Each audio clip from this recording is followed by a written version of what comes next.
Games, Paris 2024. With Naga Munchetty. On BBC Radio 5 Live. Hello, welcome to day 10 of the Olympic Games. We already have another medal for Team GB. Beth Potter is closing now. She's on the shoulder of Taylor Knibb and she's rallying right at the end of this mixed triathlon final. It's a medal finish for Great Britain. It's a silver medal. It's a bronze. We've also got GB athletes in action at the Stade de France this morning. Kath Merry. Fourth morning session here, a packed crowd as usual. World leader in the women's pole vault, Molly Caudry, is in action with Holly Bradshaw. Alistair Chalmers is already through to the semi-finals of the men's 400-metre hurdles, and we still have the heats of the women's 400 metres to come. 3 Brits in action. And the incredible Simone Biles is back in action this morning as she looks to add to her 7 Olympic gold medals. Eleanor Oldroyd. The redemption tour has gone pretty well for Simone Biles so far. She has been the glittering star of the Games in Paris, with Hollywood royalty and fellow sporting legends turning up to see her. She goes on beam at just after 11:30 and then brings the gymnastics competition to a close on the floor just before 1:30. Before 11, we'll hear from shooting silver medalist Amber Rutter as well. And we will, of course, bring you every Team GB medal live here on 5 Live. And you can also follow events on the BBC Sport website and app, or watch on BBC One and iPlayer. This is 5 Live Sport and the Olympic Games. With Naga Munchetty. On 5 Live and BBC Sounds. Welcome to the programme. 20 gold medals on offer today. Simone Biles is back in action later this morning. She's looking to add to the 3 gold medals she's already won in Paris when she goes into the women's beam final. That's just after 11:30. We'll, of course, keep you up to date with the latest news. There's been a weekend of violence in towns and cities across the UK. Downing Street. The Prime Minister says there's an emergency response meeting happening this morning. We'll bring you any updates we get from that. We'll also look into more detail about what happened yesterday and why, and what the response might be to try to quell any further disorder. 4 minutes past 10. Let's go to the Olympics. There has already been a GB medal this morning in triathlon mixed relay, where Great Britain took bronze. I will explain this in a moment, because at first it was thought it was silver. Then Georgia Taylor-Brown, Sam Dickinson, Beth Potter, Alex Yee spoke to the BBC's JJ Chalmers. Oh, so proud of the team. I think, what an amazing day for our sport. And, I hope we all put on a show for you guys. And, just an amazing day, I think, really. Oh, it certainly was a show, Georgia. What a shift you put in there. It seemed fairly lonely out there, but you just put in the most epic performance. It was quite nice to be at the front, do your own thing, take your own lines, and just commit. I mean, we all had our individual plans, and I think we executed them pretty well today. And as a collective, then we ended up walking away with silver. So no, it was an incredible effort from the team, and it was very stressful watching. It was extremely stressful. Sam, wonderful swim, a brilliant ride, but that run to create that gap, that was spectacular. You must be delighted. Yeah, very happy with that. Just a clinical relay performance start to finish, really, no mistakes. And when you're relaying, it's important to be at the front, and I think we showed that today with a cracking team performance. But handed over to Beth, full faith in her. But she has got the hardest leg of the day going at the end, and she smashed it. Yeah, she really did. And that run in particular, that was punishing, that was brutal. You were a couple of seconds down at one point, but you just seemed to find something within yourself. What was going through your mind at that point? Just don't let them down, So I just found something on the bridge, on the last bridge, and just bridged the gap to the girls. And then I just thought I'll sit here and I was going to kick, and I managed to have just enough to get the silver. Let's bring in Maz Faruqi, who was covering the race for us here on 5 Live. Maz, how are you doing? Hello, Naga, how are you? Yeah, very well. I'm still buzzing. I thought I'd kind of be settled in now, second week. No way, no chance. I'm just as buzzy and excited about everything, and I can't get enough of it. Controversy, that is not a stranger to these games. What happened? Because it was an amazing finish, but what happened? It was so close, wasn't it? I mean, we thought the men's 100-metre final finish last night was close, and this rivaled it. I'm looking at a picture of the finish now. Nothing to separate Beth Potter of Great Britain and Team USA Taylor Knibb. They both got the same time as well. 1 hour, 25.4 seconds was their finishing time, and it was just on the line, and it was so close. You know, you heard at the top of the show there me calling it. I thought it was silver because that's initially what the graphic came up with as well. Ali Kerbashi and I couldn't tell who was silver and who was bronze, and then after a review they then decided to change it. Confusion all round, because on the course as well they announced that Great Britain had won the silver medal, and then just before the medal ceremony swapped those around, so GB ending up with bronze, silver for the USA, just behind Germany. I mean, it was such a tight finish. 1 hour and 20 minutes of racing, and it all comes down to a photo finish. Astonishing. It is. I don't know if it's heartbreaking though. Have we heard from them since? I haven't heard from them since that interview they did there with JJ, but I saw them on the podium during the medal ceremony, and Alex Yee in particular, he's got that wonderful smile, hasn't he? I think they were very, very happy to get the finish. You know, when you look at coming into this race, some of the big contenders, and Great Britain were the defending champions, but there are so many big teams in this relay. France were the really big medal contenders, we thought, and we saw in the first leg of their bike ride with Pierre Lecour that he was brought down by the New Zealand athlete, and then they finished way out of the medals. So I think to be able to safely navigate your way around the course, stay out of trouble, and still get a top 3 finish, the guys appreciating what an achievement that is. Yeah, that's it. I mean, it's margins. And they all said they did their best, and they kicked in hard, and they're proud of their performance. And that's all you can do, as long as you've kind of, you know, after all those months, years of training and the mental, you know, fortitude needed, as long as you've done your best and you can come away going, you know what, we did well.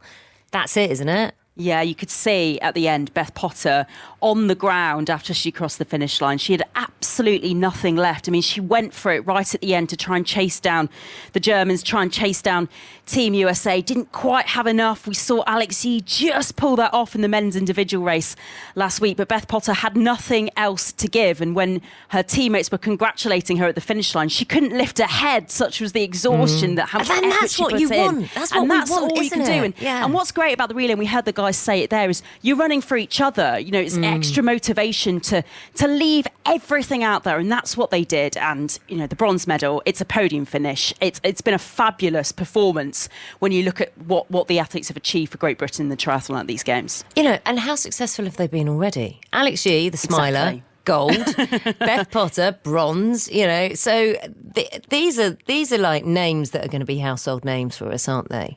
Alex Yee, of that performance last week to chase down Hayden Wild at the end of that. That was nerve-jangling. Goodness me. The number of messages I got after that race saying, I think your voice went stratospheric. Are you still up in the sky? I mean, it was amazing. But they've all put in brilliant performance. You know, Alex Yee, Georgia Taylor-Brown, Sam Dickinson and Beth Potter today, constructing a really, really good race. You know, Sam was saying it there.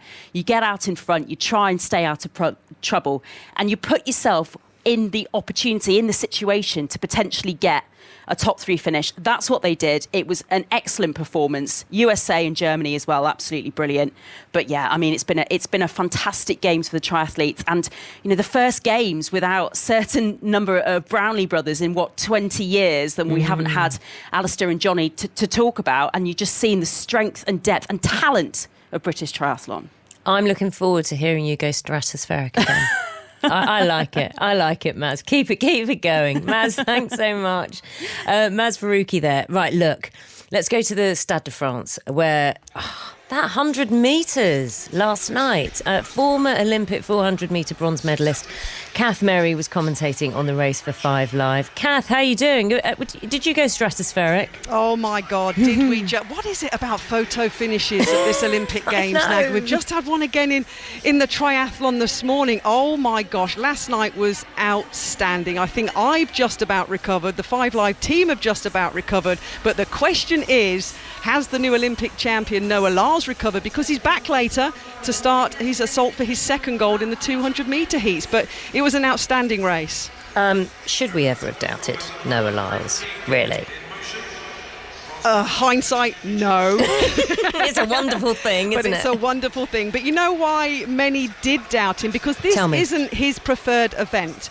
Naga, he is a 3 times 200-metre world champion. He started taking the 100 metres seriously last year when he won the world title in Budapest and therefore wanted the Olympic gold. And it might sound similar in terms of distance, but believe me, there is a lot of differences between 100 and 200 metre running. Can I ask you a question?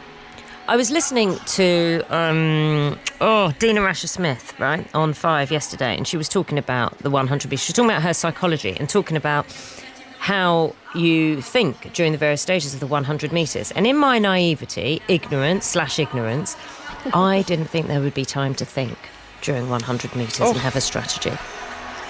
Yes, there is. There's time to think in every single event you do. And even though it's only 100 metres, every single athlete will have what we call phases. You know, you have a reaction and then you have what's called a drive phase when you get yourself up and running. Then you have a transition where you stand tall, like somebody's pulling a piece of string through the top of your head to make you as tall as you can. And then you have what we call a back end.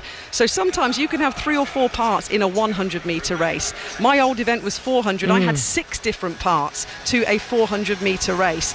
But the big thing and what was impressive about Noah Lyles last night was that every single part of his race wasn't very good, apart from the lean and the dip at the end, which got him the Olympic gold by 5/1000ths of a second. He was last at 30 metres, Naga. How he pulled it back over 100 metres was quite simply outstanding. Do you know the lean and dip? Right. And I don't know if you do it so much in the 400, you might, but in the 100 you see it a lot. Do you just throw yourself? Athletes have in the past. We've had Olympic Games. There's a Bahamas athlete who won the Olympic women's 400 metre title called Shawnee Miller-Weibo, who dives. You know, we've had proper people because it's measured and the beam is measured. The photo finish is measured across your chest. It's not your head, it's not your arm, it's not your foot. So the key is to lean and get your chest across the line because that's where they measure it from, if you know, to make it in simplistic terms. So, we've had dip finishes. Look at the triathlon this morning. Yes. Throwing yourselves at the line, dipping. And that is the key. And it is the difference between winning and losing. 9.79 seconds was the winning time of Noah Lyles and was the silver medal for Kashane Thompson of Jamaica. And as mentioned, 5/1000ths of a second. Can you imagine being the person to determine that? Yeah, well, I can because I know them. It is. Oh, yeah, go on, tell me. They work for the company that have to do and make these decisions. And as you can imagine, it's highly forensic. And they're zooming in and they're taking it from different angles. And we've literally this morning, Naga, just had on the track, we've got a repechage in the women's 400 metre. Can you explain repechage hurdles to me again, Yeah, please? so basically it's a new innovation here at the Olympic Games. So say you have a heat of the women's 400 metre hurdles and the qualifying will be, say, first 3 will automatically go through straight to the semi-final, maybe in a couple of days' time. But if you don't get in that automatic qualifying spot, you get a chance to come back, run again, and have a new qualification criteria to then progress to the semi-final. Let's just call it a second chance. Yeah, hence So repechage, yeah. There okay. we go. So basically this morning, our officials have not been able to separate 2 athletes. Down to the 1000ths, they could not separate them, so both of those athletes will be taken through. So 3 athletes went through rather than 2, which is why now a lot of the time, Naga, we have 9 lanes like we do on this beautiful track here in the Stade de France for situations like that. Okay, right, now look. We had a few doubts about Noah Lyles, which in hindsight was completely wrong. Very few doubts about Keely Hodgkinson, because she just seems in such fine form, like in the semi-final last night. So I don't know. Where are we at in terms of jinxing things? Do we just go favourite? Do we say favourite for gold? We've been saying favourite for gold for Keely Hodgkinson all season, and that favourite tag got even bigger with a bigger capital F after the defending Olympic champion from the USA, Uthing Mo, did not qualify through the US trials. She fell in the US trials, and they're different over there. You finish top 3 in the US Olympic trials, you go on the team, that's it. And it doesn't matter whether you're the Olympic champion or not. So once Uthing Mo fell, who's defeated and beaten Keely for some major championship, gold medals in recent time, once she'd gone, and Keely ran 1:54.6 in London a couple of weeks ago, which is the 6th fastest time ever that tag got bigger and bigger. The question is, Naga, how is Keely Hodgkinson, the world leader, going to run the Olympic final to win? Because she is so far clear of anybody else in the world. And quite simply, us in our world, we hope we're not jinxing her, but she's a clear favourite.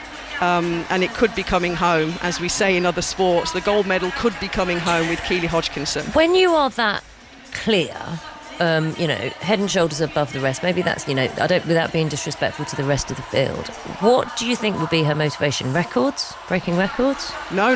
The gold medal is the motivation, because she's had major silvers. She's had 2 world silver medals in the 800 metres. She had a Commonwealth silver in Birmingham 2 years ago. Silver needs to turn to gold. Her motivation is becoming the bride and not being the bridesmaid anymore. An Olympic gold is the biggest thing that any athlete if it's your pinnacle sport, obviously, can win. So no, her motivation is the gold, which is why we're all asking so many questions of how her coach Trevor Painter and Jenny Meadows, a former international athlete, are going to tell her to run it, because she's become kind of Mo Farah-esque this year, Naga, meaning she is good enough to win from the back because her finishing speed is so good. She's good enough to lead it from the front. How she's going to run it is going to be fascinating, but the main goal, the only goal, is the Olympic gold. She could run over 2 minutes. She could run the slowest Olympic final in history. She won't care. Nobody else will care, because she'll be the Olympic champion. You don't play that game. You might not play this game. Like, which Olympic sport would you do? I was playing it yesterday, and it can't be anything that you've done before. I would never pick the pole vault, because I actually think I'd end up injuring myself. I think I'm the kind of person who'd run into the end of the pole vault and probably do myself an injury. But there are brilliant people doing it. Molly Caudry, the so-called poster girl for it. She's won the indoor title this year, didn't she, in the European bronze in June. How's she been looking? You know what? She's so good now. She hasn't actually entered the pole vault qualifying that we have this morning. She passed on the first height of 4 metres and 20. She's passed on the next height of 4 metres and 40. She's due to enter the competition at 4 metres and 55. So she is the world leader, and she will enter the competition shortly. And then she should qualify, because she at the moment is the best in the world. And there's a kind of passing of the baton, or passing of the pole, if you like, Naga, in British pole vaulting for women at the moment, because the Olympic bronze medalist Holly Bradshaw, who's announced this is her last Olympics and she is retiring, has sadly left the competition with 3 failures at 4 metres and 40. So it's a real changing of the guard for world pole vaulting and British pole vaulting at the moment. But I expect Molly Caudry to fly over her opening height and go onwards and upwards. And I agree with you, I would never go upside down on a fiberglass pole. Nuts! Because it wouldn't end very well. Absolutely bonkers. Do you know what? I love a story. I absolutely love a story, Kath. Will you tell me a story about Mikolas Alekna? In the discus, men's discus, please. Oh, I will do, but I've just glanced across to the screen, just talking about Molly and Holly, Naga. Holly Bradshaw is in floods of tears, sitting next to the pole vault bed, having been eliminated from qualifying, being consoled by Molly Caudry. Oh, no. But on the other end of the spectrum in terms of emotions, oh yes, we love a story in sport, don't we? And we love a kind of family story as well. And in a nutshell, in the men's discus, Mikolas Alekna from Lithuania is the 21-year-old world record holder in the discus event. And he's trying to emulate his dad, Virgilijus Alekna, who was a double Olympic champion in this event. And Mikolas has qualified easily this morning, as you would expect. There's another Alekna in there, but he came last in qualifying. So obviously not all Aleknas got the Olympic kind of gene, as it were, in terms of going forward. But yeah, the young 21-year-old, 6'4.5", he's an absolute man mountain. The Lithuanian is trying to follow in his dad's footsteps and win the Olympic gold here in the discus. And wouldn't that be a wonderful story? It would be amazing. Kath, thanks so much. I love being told a story, and you do it brilliantly. Kath Merry there, thanks so much. Thank you, Naga. See ya. Let's take you to the Bercy Arena, where there are 4 gymnastic gold medals on offer today, and we can talk to 2-time pommel horse silver medalist Lewis Smith and 5 Live's Eleanor Oldroyd. Lewis, Eleanor, hello. Hello. Hello. Nice It's been so much fun, hasn't it? It's been so much fun. I'm sad that this is the last day of the gymnastics, actually, because it's been been utterly gripping and brilliant every day. We've had so much interest. We've had some great GB medal moments. Trampolining was brilliant the other day. Getting to watch Simone Biles, I mean, when you're conscious that you're watching greatness, that this is a name that will go down in Olympic history. We've been so lucky. I'm also sad, Naga, that it's my last day working with Lewis because we've had such fun. Yeah, we have. It's been emotional, isn't it? We've seen ups and downs and literally somersaults and backflips and medals being won and medals being lost, and yeah, it's been an amazing games. Men's parallel bars final gets underway what half an hour-ish? Gets underway at 10:45. Yes, okay, just so under 23 minutes. What should we be looking out for that? And Lewis, I'd really love it if you could kind of give us an idea of what it's like, just physically what you're going through on those bars. Have you ever tried to hang on the monkey bars at the park? Yes, I do that in the gym, and I can pull myself up. I'm very proud of myself. So there's an element of that you'll see gymnasts doing, lots of long hanging swinging elements, which is a requirement that the judges are looking for, and then the rest of the skills will be done in a support position above the parallel bars. So there'll be a mix between hanging elements and swinging above the bars, and when it comes really down to the medals, it will come down to who sticks the dismount and does it as clean as possible. One of the things that always strikes me about parallel bars is that when they come down, they don't half whack the biceps. Your upper arms take a bit of a bruising, don't they? They do, yeah. I mean, I don't think there's any piece of apparatus where you don't come away with some kind of bruising or knock or pain. But parallel bars can be especially brutal on the arms and the shoulders. It's not for the faint-hearted. I should say, actually, Naga, theoretically there is no British interest today on this final day, but Joe Fraser of GB is currently in the warm-up gym just in case one of the top 8 who have qualified for this final of right goes and hurts themselves in training, because he's the first reserve. I mean, that must be really kind of weird, Lewis, that he's had to, well, everyone else has relaxed and started partying, he's not been able to do that just in case. No, yeah, I mean, it is very rare for a gymnast to pull out at this stage, but it can happen, and Joe will need to be switched on and warmed up and ready just in case that happens. We've got that going on, so we'll keep a really close eye on that. Is it okay if I just go back to Simone Biles? Because of course. The build-up. So what have we got? The women's floor final. So women's floor final will be the grand climax of the whole event, Naga. So that's just before 1:30 your time. But before that, she goes on the beam at 11:38 your time.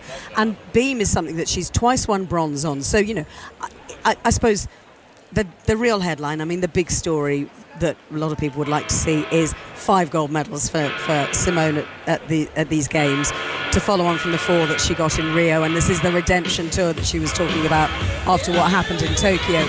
But to win on beam, she's going to have to nail her best routine and possibly hope that there are a couple of falls along the way, Lewis. Is that right? I mean... Who knows? Who knows with beam? Yeah, I mean, beam is it's kind of the equivalent to the men's pommel horse, it's and it's How? Especially scary because it's a little bit out there. You have to really control your nerves. You can't use the adrenaline like you might be able to on floor or vault or high bar. You've got to really kind of calm yourself. It's very easy to fall off, I think. It would have been my simple answer. Yeah, it's Lewis very is giving you a easy much to fall more off. considered answer, but yeah, it's just 4 inches wide, the top of that beam. So imagine you're walking along a plank of wood turned on its side, and the width is about the width of 2 credit cards laid side by side. We worked out the other day, and it's quite high as well. So it's 125 centimetres off the floor. 5 metres long, and you've got to do, and you're not just walking along it, you're doing leaps and jumps and somersaults. Yeah, I think that along with the pole vault is something else I would never try or consider doing. Wouldn't recommend it. No. Eleanor, Lewis, thank you both so much. We will hear from you later. The track cycling gets underway this afternoon at the National Velodrome. GB looking to surpass the 6 gold medals won on the track in Tokyo, 7 that were won in London 2012. Well, for these 3, this is the moment of truth. The toe straps being tightened for the immense force that is to fall upon them in the next few seconds. As well. 3 seconds to go. Philip Hines, the youngster. Jason Kenny takes up the running as Sir Chris Hoy takes the bell. It's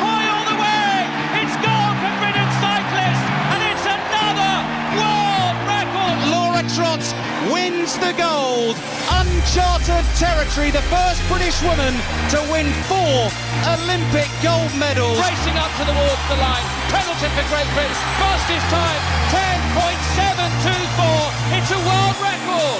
Oh my word. I think he's going to do it. Chris Hoy claims the gold medal. What a moment in British Olympic history. A record 6th gold medal here now at London 2012. But look at the pace from Kenny. Kenny's going on the outside. Jason Kenny is wheel to wheel as he comes into the home straight. He's flying down. He's got it. He has got it.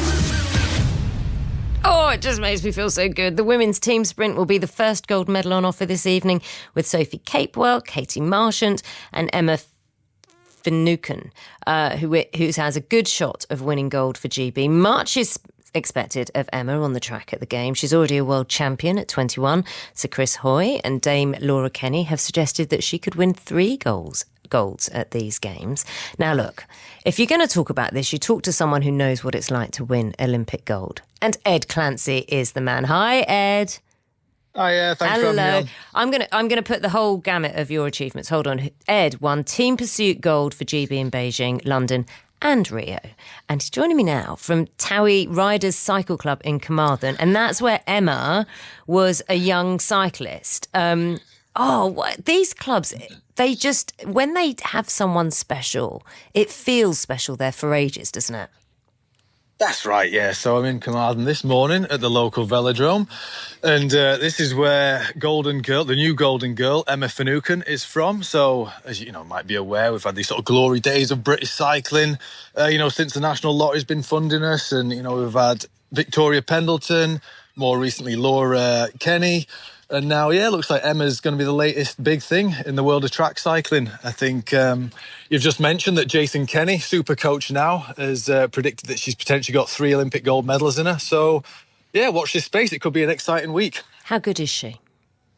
Very good indeed. She's still only 21 years old. And, I've been knocking around British cycling for decades now. And, for 3-4 years, she's been sort of touted as the next big thing, and she's had a really interesting sort of run into the sport, actually. She started as an endurance cyclist, predominantly racing on the road, endurance events on the track, and, really she could have been either a road star, an endurance star on the track, or a sprinter. And, it would seem that she's gone down the sprint route, and...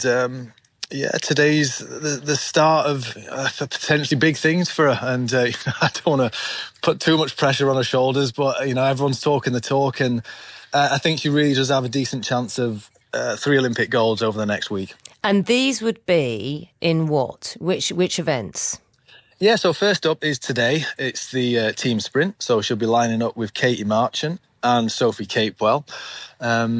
So basically the girls will take on 1 lap each over the velodrome. It's an event that will last approximately 45 seconds. They've done well in the past in that event. And I think after that, she's got a sprint and Keirin, which are individual events. You just mentioned Chris Hoy from London 2012. So a lot of people might remember when he sort of like sprang off the back of the motorbike to get his historic and final medal before he bowed out. So she'll be doing that event later in the week. And she's also current world champion in the individual sprint, which is almost like the blue ribbon event of track cycling. So, she's got an exciting week ahead. You know what it's like to have an Olympic gold. And the thing about the Olympics, and I say this every time, is that people become household names that you've never heard of before, as well as us all becoming armchair experts. What is that pressure like? What is it like when suddenly you're thrust into the limelight and an expectation grows of you as well? Yeah, it's an interesting journey being an athlete, and I tell you what, whatever happens after that Olympic gold medal, whether you're going to be a household name or not, I think what precedes it, the kind of the decades of training from kind of like grassroots sport level, the years of hard work where you kind of sacrifice everything, friends, families, weddings, funerals, Christmases to kind of get to that start line. And then you know, she'll be there today, and she'll be nervous. She'll be counting down the beats, you know, when the clock's going, the last few seconds, and you know, you try very hard to focus on a logical, pragmatic system and a process, but all the while there's this kind of like conflicting part of your brain, you know, which we spoke about with our psychologist a lot. You know, that thinks very irrationally. You know, it thinks it's an emotive part of the brain, and it thinks about winning and losing and ego and territory and public shaming, and it's very hard to sort of get by that. And yeah, I mean, assuming she can overcome those hurdles, you know, and go through a logical, pragmatic system and a process, she's got all the makings of a champion. Was it a shock for you, after, like what happened to life after gold? Yes, both in the sort of short, medium and long term, really. I think, you know, short term, it's indescribable, this kind of emotional acceleration you go from that place of sort of like nerves and worry and, you know, trying to prophesize the future, which we all know we can't do. And then you kind of end up on this platform, and then overnight, particularly after 2012, you're like a B-list celebrity. You're going out and hanging out with, you know, literally movie stars, and that was a shock that you could never prepare for. And then also there's this kind of like midterm where you kind of go back to, well, actually, nothing's really changed. You know, you might have another digit in your bank account, you might have a few more bedrooms in your house, and the real fundamentals of life don't actually change one iota, which again is quite something to get your head around. And then long term, you kind of get back to this place where I'm probably at now, when I'm a few years on the other side of retirement, and you can kind of look back and think, well, whatever happened in the world of sport, it was the best way I could have ever misspent my youth. You know, Olympic medals or achievements aside, honestly, there's nothing I'd have rather wasted my youth on. It was a great journey, yeah. You know what, Ed? Thanks for that insight, because it means stuff. Ed, thanks so much. Look forward to what's happening later with Emma Finucane. Ed Clancy there. I'm going to take back to Kath Merry. Kath, what's going on? Oh, that's perfect timing, Naga. Molly Caudry running up on the purple track, her first attempt in this pole vault qualification here at the Olympics. And she knocks it off, and it wasn't even close. So she's going to have to come back. This is her opening height in the pole vault qualifying competition, the world leader this year on the standing. She's spent much of the last 10 minutes consoling her teammate Holly Bradshaw, who went out at a height of 4 metres and 40. Because she's retiring, Holly Bradshaw now. I don't think we'll see the Olympic bronze medalist vault again, but she's walked straight off the bed and over to her coach in the stand to get some advice, and will come back for her second attempt on her opening height in this women's pole vault qualifying. I look forward to that, Kath, and I have lots of questions about the psychology of consoling someone who's just failed as well. Kath Merry, thanks very much. It is 10:34. Dina Campbell has the news for us. Hi, Dina. Hi, Naga. The Shadow Home Secretary, James Cleverly, says the government should have been quicker in its response to violence and disorder, which took place across England and Northern Ireland over the weekend. An emergency COBRA meeting is taking place to discuss a response to the crisis. The Home Secretary, Yvette Cooper, says people who riot will pay the price for their crimes. Stock markets across Europe and Asia have plummeted in response to concerns about the economy in the US, where employment data last week was worse than expected. Japan's stock market has recorded one of the worst days in its history, while in London the FTSE 100 index fell over 2% at opening. Sources say the Prime Minister of Bangladesh, Sheikh Hasina, has resigned and left her official residence for a safer place. At least 90 people were killed and hundreds more injured in clashes between police and tens of thousands of anti-government protesters yesterday. Student leaders were demanding that the nation's long-serving leader step aside. The former England cricketer and coach Graham Thorpe has died at the age of 55. The England and Wales Cricket Board say he was a beloved member of the cricket family. Welcome to the Tooney and Russo show in Ibiza! I'm here with two of football's most famous friends, Alessia Russo and Ella Toon. What do you mean I can't go on? This is what this holiday's been booked for. It's all about the big inflatable. You're telling me I can't go on? You're crushing my dream. I'm delirious. I had a big night last night. It's nice to come out and have a bit of a holiday, isn't it? From BBC 5 Live. The Tooney and Russo show with me, Vic Hope. Watch on YouTube and listen on BBC Sounds. This This is 5 Live Sport and the Olympic Games With Naga Munchetty. on 5 Live and BBC Sounds. Loads to come. We'll be taking you to the gymnastics shortly. Simone Biles in action there later this morning.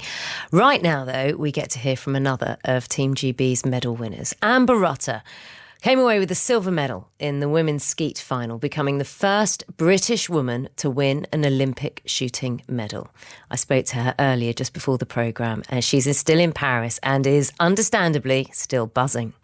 I just can't believe what's just happened. Like, yesterday was just such an incredible day for me. Securing the silver medal, it still hasn't really sunk in. What was it like last night after, and you kind of got back to your room, and we'll talk about who you were with in a second, but what was it like when you sat down and just thought, I'm a silver Olympic medalist?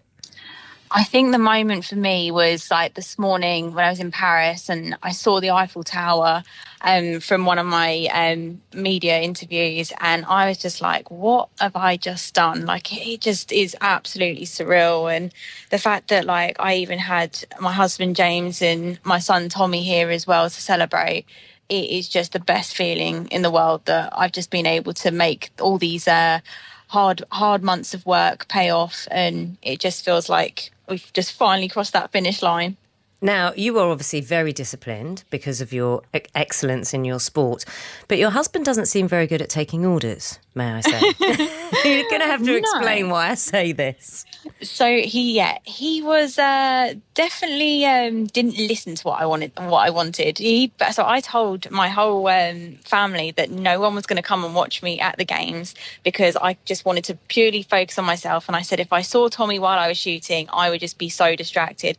But of course he didn't listen to me, and he surprised me by flying out last night. But I actually had no idea that he was even here with Tommy until I finished. So the fact that he was able to respect like the way I wanted to finish my competition, but I am so glad that he didn't listen to me, and he was stood there at the side of the range as soon as I finished. It just made the moment so special, and it's just a moment in time that I'm just going to cherish forever. And yeah, just such an incredible moment to celebrate with my son Tommy and my husband James. Tommy, 3 months old. I don't know how much he'll remember, but there'll be videos and pictures. I mean, he was there to witness his mum get a silver medal. It's astounding. And you as well, just 3 months after giving birth, out there going for silver.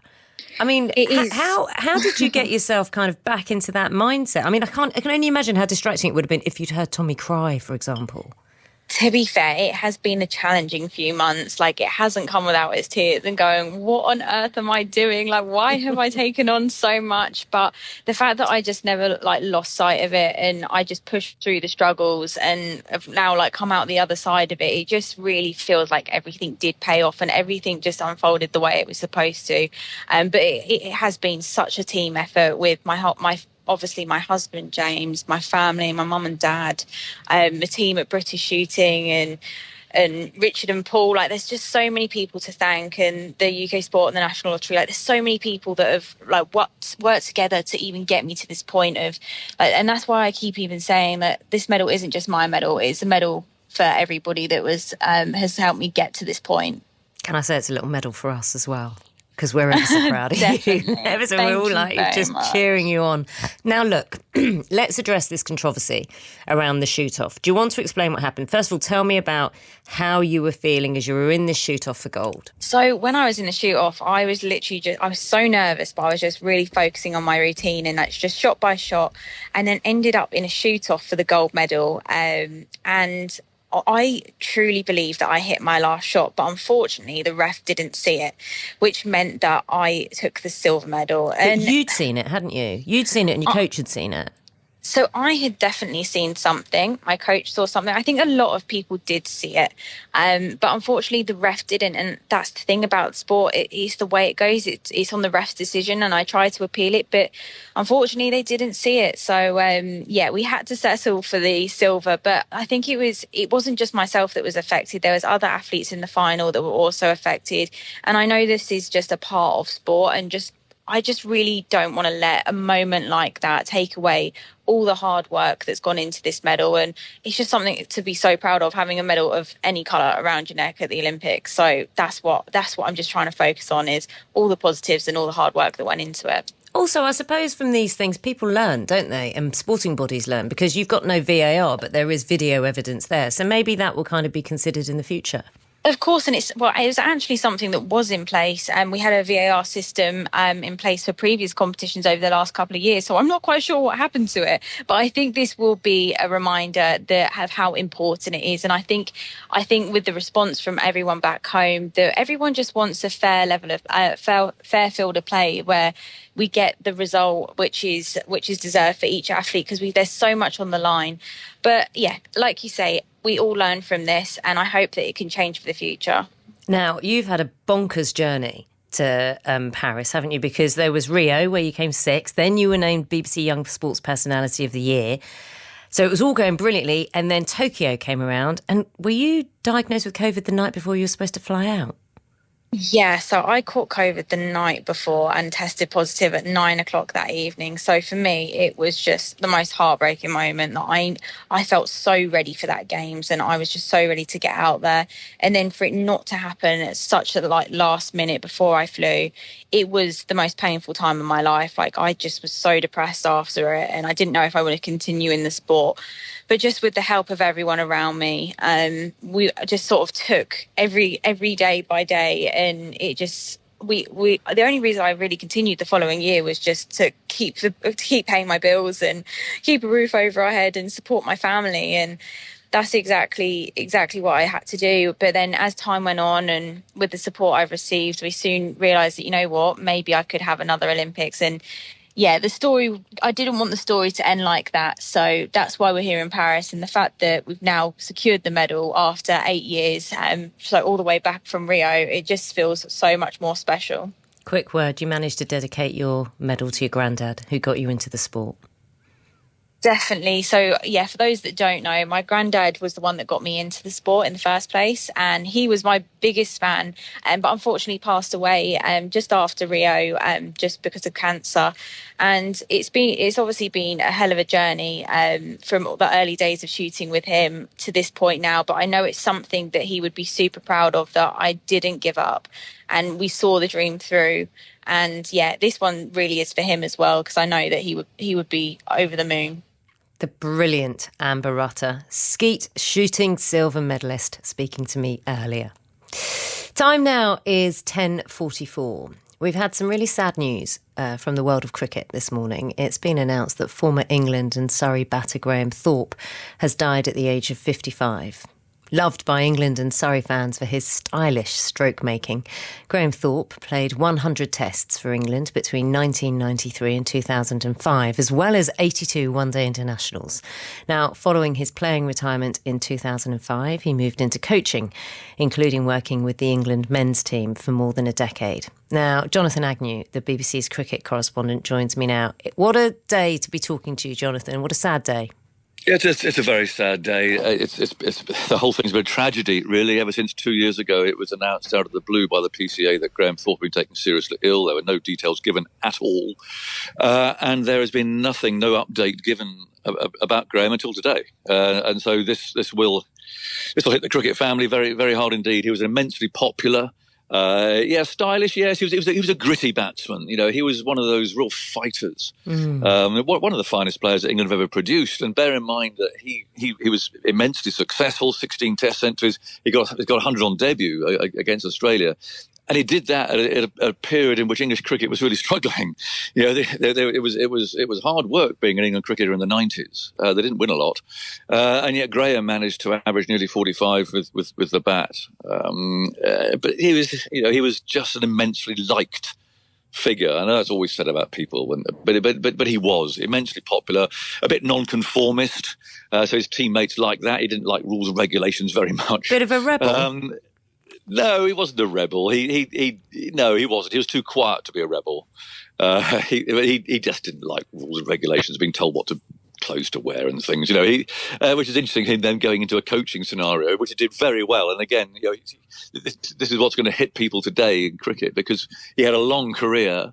And then, of course, that was extended by going into coaching when he retired in 2005. And he was with England a lot. In fact, the last time I interviewed Graham was on the last Ashes tour of Australia, when it was a COVID tour, basically. Chris Silverwood, the head coach, had COVID, and so Graham, being the assistant, was actually then had to manage the team for the Sydney Test match, and it was the only one they didn't lose, actually. But I remember him. He was always fascinated to talk about cricket. He loved the game. He never gave the players an excuse either. He often had to come out and explain what had gone wrong, an England batting collapse or something, and he never hid. And he never allowed the players to hide, because he wasn't that sort of player himself. He took responsibility for his performance, and you don't often hear that these days. There's often taking positives out of stuff and things. No, Graham was direct. If it had been a bad day, Graham told you. I think, and we know this from the Olympics coverage as well, when we have so many seasoned sports people commentating. And he did some broadcasting work, didn't he, before getting involved with the England team. And I think he worked with you in the TMS team. You get those stories, you get that insight, which is invaluable. That's right. Yes, he didn't spend too long with us, but yes, I mean, I think a lot of sportsmen, women, don't know quite what to do when they finish, and it was a very long career. And if you remember, he actually retired to enable Kevin Peterson to come into the team in that amazing 2005 series, and he played 100 tests, and that was it. He walked out on that round number. But no, he is one of those people who you could go and sit at the bar with and just talk. And that's so you get to know people like that. I got to know Graham pretty well on tours when you're away for a long time, and inevitably people were knocking around the hotel a bit, and you just sit and have a beer and a chat, and that was the beauty of touring with Graham. He would talk honestly about team scenarios or who they were up against and so on. And so, I mean, he played against that top Australian team when they were at their very best, Shane Warne, Glenn McGrath, and all of those people. And yet he averaged more in Ashes cricket than he did overall in his career. So again, that just shows how this was a man who really loved a challenge, accepted those challenges. He had some demons. He had a difficult personal life, which he was very public about. His first divorce was very public, and he had difficulty accessing his children. And that was something that, again, it was a big issue in his life. But then, so just find him sitting down quietly and have a beer and a chat, and you'd have a lovely conversation about cricket. It's great to have those memories, isn't it? Jonathan, thanks so much. Jonathan Agnew, our cricket correspondent there. I can't go to Ellie Oldroyd, and I'm going to talk to her about the men's parallel bars final in a moment. But Ellie, I can't come to you without talking about Graham Thorpe and just your memories of what he was like, in the game.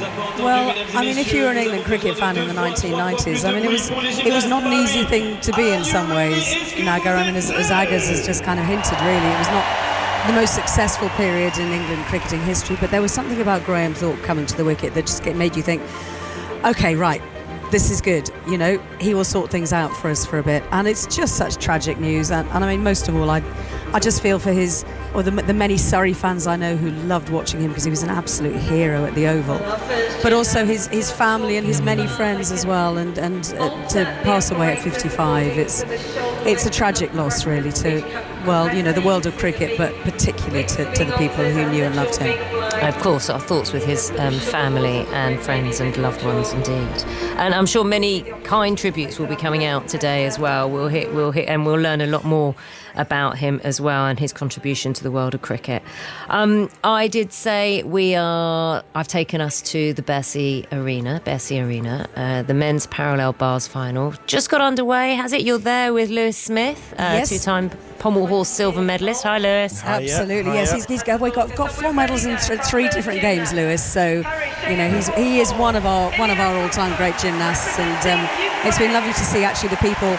I mean, very, very briefly to go back to Graham Thorpe, actually, Naga, I've just noticed that some of the current England team are posting on social media about how, he inspired them growing up, and he was one of their heroes and made them want to play cricket. And I think the young team of gymnasts that we've got out here in Paris have been inspired by watching Lewis when they were kids and growing up. And actually not just the British ones, because we're going to see Oka Shinosuke of Japan in this parallel bars final, Lewis, who's a 2-time gold medalist already at these Olympic Games in the team and the all-around. And you bumped into him the other day, didn't you? Yeah, I felt quite privileged that he pulled me out of a cafe, he recognised me and asked for a photo. I didn't know I had that kind of reach as a pommel horse specialist, so yeah, it was quite I'd do quite that. an honour. If I saw you, I'd do that. Oh, I appreciate it. Thank you very much. Don't appreciate it. I'd be a bit shy, but I would ask. But no, it's nice to be considered as an inspiration if I've inspired people to go on and do amazing things, and to see what the GB guys are doing now, and to hear them say that, you know, I was an inspiration to them. It's a nice pat on the back. Yeah, absolutely. Well, and a deserved one as well. And having had a bit of a break from gymnastics for a few years after you retired, and it's been lovely to see the gymnastics world embracing you again globally, you know, not just from a GB point of view. Anyway, we've just seen Ilya Kovtun get this parallel bars final underway, Naga. 20 years old, Ilya Kovtun. And the Ukrainians, a lot of these Ukrainian athletes have gone through really difficult times to even get to these Olympic Games. We know the situation in Ukraine at the moment, the war which has been going on for 2 years now. And they've not had, you know, they've not had the easiest time. They've come really close on a number of occasions. So Ilya Kovtun particularly has had a 5th and 2 4th places so far, but they are a strong team, and I can't imagine actually how tricky it is for them to compete when they know what's going on in their home country. Yeah, that's the thing. Sorry, Lewis, go on. Go on. No, I was just going to say, you know, funny enough, I'm reading Sarah Rainsford's book at the moment. Used to be our Moscow correspondent. She's expelled from Russia, and she's talking about just what people are going through, and I think it's quite easy to get wrapped up in the joy of the Olympics, but you've seen it in the tennis, haven't you? We've seen it, and we're seeing it in the Olympics, just everything that's going on. They're worrying about their families. They don't have that joy the way that, you know, Amber Rutter's family could come over and see her. That joy, and that is always tempered by that worry. Yeah, actually Ilya Kovtun was competing at the World Championships in Liverpool a couple of years ago, so in 2022. And he wore a Stop the War t-shirt, and that's the kind of thing that you don't tend to do very much, because it's difficult to make political statements if you're competing in at major championships. But I think the International Gymnastics Federation said to him, look, we don't want you to do that, but we understand why you're doing it. Yeah, he probably ruffled a few feathers, didn't he? Yeah, and we should say that Russian gymnasts excluded from this competition as well. So we're about to see Zhang Bohang of China, who is going to be second up on these parallel bars after Ilya Kovtun scored actually an excellent start from him, 15.5. So that's a good marker to set down in place for everyone else now to try and chase. We will keep an eye on it. Thanks both so much, Lewis Smith and Eleanor Oldroyd. Thank you. I should say the athletics is getting underway just before 11, so we will take you to that as well live, and stick with coverage, because of course that stays exciting. But of course the aim here on 5 Live is to bring you every Team GB medal, but there are so many other sports, whether we're involved or not, they're fascinating, and we will keep you informed and entertained as much as these athletes are doing for us. It is 10:54. It's been 1 week since the attack that claimed the lives of 3 young girls at a Taylor Swift themed dance and yoga event in Southport in the northwest of England. 6-year-old BB King, 7-year-old Elsie Dot Stancombe, and 9-year-old Alice Da Silva Aguiar. They were killed. 8 more children were injured. 5 were left in a critical condition. Now, Lauren Moss is our correspondent who's in Southport Town Centre this morning. Lauren,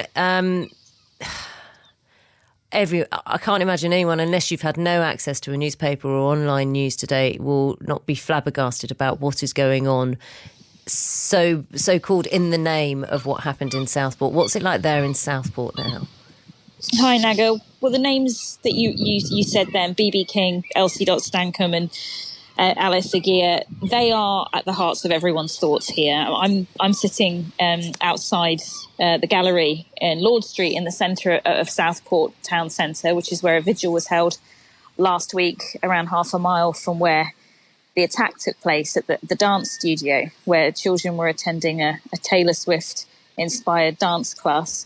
And there are just countless flowers here. And I've been here since the sun came up this morning when the gallery was still lit up in pink in tributes. We saw buildings across the country lit up in pink, including number 10 Downing Street, in honour of the little girls and their families and those that are still injured in hospital. But there are people in front of me laying flowers, reading the tributes. There are balloons. There are empty buckets of water prepared for more flowers to be dropped off today. There are friendship bracelets, Taylor Swift friendship bracelets, candles burnt through the night, and really movingly as well, chalk messages written by children on the pavement. I'd like to read some of those to you. One says, "Dancing Queens." Another is to BB King, and it says, "Our Beebs, we will love you forever." Some notice boards and tables have been placed out in the last hour. One is to one of the girls from their cousin, saying, "To the best cousin in the world." Another message says, "To the 3 beautiful Swifties who are now singing and dancing together in heaven above." And there are sketches and drawings. And what's really struck me in Southport over the last week, Naga, is how everybody I've spoken to, whether that's in the town centre or just near the crime scene itself, where this happened, is that everybody seems to know somebody who's either connected to people that were there, or know somebody else that was, or use that space, the Heart Space Studio, because it's also used for antenatal and pregnancy classes and lots of other things for families in the area. And one woman I went to speak to before was reading the tributes, and she just broke down in tears and said, my son, my little boy goes to that area, to that studio. And, I just had to come down here to show that there is some good in the world, and we do care, and we will stand together against this violence and against the protests that we've seen around the country, which of course started actually here in Southport last Tuesday. Lauren, thank you. You are absolutely right. At the heart of this are those 3 little girls that were killed, the 8 other children who are injured, and the 5 in critical condition. You're absolutely right, and Southport absolutely has them at their hearts. Lauren Moss, our correspondent there in Southport Town Centre for us. It is 10:58. Okay, I did say that we are going to focus on some athletics. We'll take you to the Stade de France, where pole vault qualification is underway. Molly Caudry in action for Team GB. We're about to see GB athletes in action in the women's 400-metre heats as well. Kath Merry, good to talk to you again. Kath, when I left you, we had seen Molly Caudry consoling Holly Bradshaw, and then Molly went up for her first jump and failed at that one. Yes, and it hasn't got any better just yet, Naga. Molly Caudry is the world leader in the women's pole vault. Molly Caudry is the world indoor champion, a title she won back in March in Glasgow, beating a stellar field as well. But she's in trouble because for the second time of asking, she's taken off the bar on her opening height of 4 metres and 55. Now, to put that into some context, obviously everybody knows in athletics and field events, 3 fouls means you're out. So the world leader has one more attempt at this height to stay in the pole vault qualification. The actual automatic height for qualifying for Wednesday's final is 4 metres and 70. And basically, over the 2 pools, Naga, of the 30 athletes, if you go over 4 metres and 70, you'll automatically go in the final. Sometimes they don't need to get to that height and they take the top 12. But the bottom line is Molly Caudry has one more attempt in pole vault qualifying to stay in contention to make the final. And she is one of the gold medal favourites here for the Great Britain and Northern Ireland team. She was consoling Holly Bradshaw, wasn't she? Because Holly Bradshaw didn't make it, didn't manage to do the jumps. Just psychologically, you tell me, Kath. Aren't you? Positive thoughts, focus on your own game. I know that sounds awful because I'm not saying you shouldn't console someone when they're upset, but is that normal to see that? It is normal because above anything else, we're just human beings, the same as everybody else, but we just happen to be quite good at sport at the Olympics. That's why we're here. And Molly Caudry is 2 things. She's a lovely person. and she's also highly respectful of Holly Bradshaw, who took women's pole vaulting in Great Britain to another level. You know, she was the British record holder. Holly is the Olympic bronze medalist from 3 years ago in Tokyo. She's announced she's retiring. This is probably the last time now that we've seen Holly Bradshaw pole vault ever. Her emotion was flooding out. She was, you know, that the hard crying, Naga, of when your back is going up and down. She was sobbing, and Molly Caudry went over quite rightly, as she would, to console her. This is a big deal for Molly Caudry, because she's one of the new names in the British athletics team for many of our listeners on 5 Live. We spoke about 17-year-old Phoebe Gill. We've talked in the 100 metres about Louis Hinchliffe. Molly Caudry has burst onto the scene. She's had a meteoric rise this year, but Olympic Games is different. It's her first big experience at an Olympic Games. But she has a wonderful coaching team around her. She ran straight across on both occasions, Naga, of the first 2 failures that she's had, to Scott Simpson, who's an experienced pole vault coach. He used to coach Holly Bradshaw. He will calm her down. She will keep her focused. She's won a world gold indoors. She just will control herself now, hopefully, and get this third attempt if she chooses at 5:55. But it is hard. Of course it's hard, Naga. No one likes to see any athlete in distress, especially when it's your teammate. How many times have we seen in sport where team play and sportsmanship and sportswomanship has been involved across, whether it's triathlon or athletics, and it's no different here. But now she needs to concentrate like she's never concentrated before, because this would be a huge blow if Molly Caudry was to leave this qualification. Because she went in at this level, didn't she? She didn't do the first couple that were offered. Yeah, and that was an interesting decision to me, because the opening height in this women's pole vault qualifying here, and it's bathed in sunshine at the far end to the left of our commentary position here in the Stade de France. It opened a couple of hours ago, because pole vaulters take their time to get going and need that time. The opening height was 4 metres and 20, which is not world class, but it gives athletes an opportunity to get a feel for the runway. This is a newly laid track here at the Stade de France, the beautiful purple track. It took 10 weeks to lay here after the Rugby World Cup last year, and most athletes take opening heights as an opportunity to get a feel of the track. Field eventers in particular. So she didn't open. This is her opening height, and she's got one more attempt. She's got no mark on the board at the moment. Kath, shall we switch tack to your specialism, women's 400 metres? We've got. Shall we? Shall we? No, because you're brilliant with the pole vault. Absolutely brilliant. So I'm learning loads. But this is about to get underway. This is the heat, isn't it? It is indeed. Let's go back on the track. So from the sunshine end of the women's pole vault qualifying to the shaded end, it's the heats of the women's 400 metres. So round number 1, the first 3 will go directly to the semi-final. And settling into her blocks in lane number 7 is Lavia Nielsen, Enfield and Haringey's Lavia Nielsen, who's in wonderful form this year, the British athlete. She's already won Paris bronze here in the mixed 4x400 metre relay. She's run under 50 seconds this season, and she'll be looking for automatic qualifying towards those semi-finals on Wednesday. She's settled into her blocks.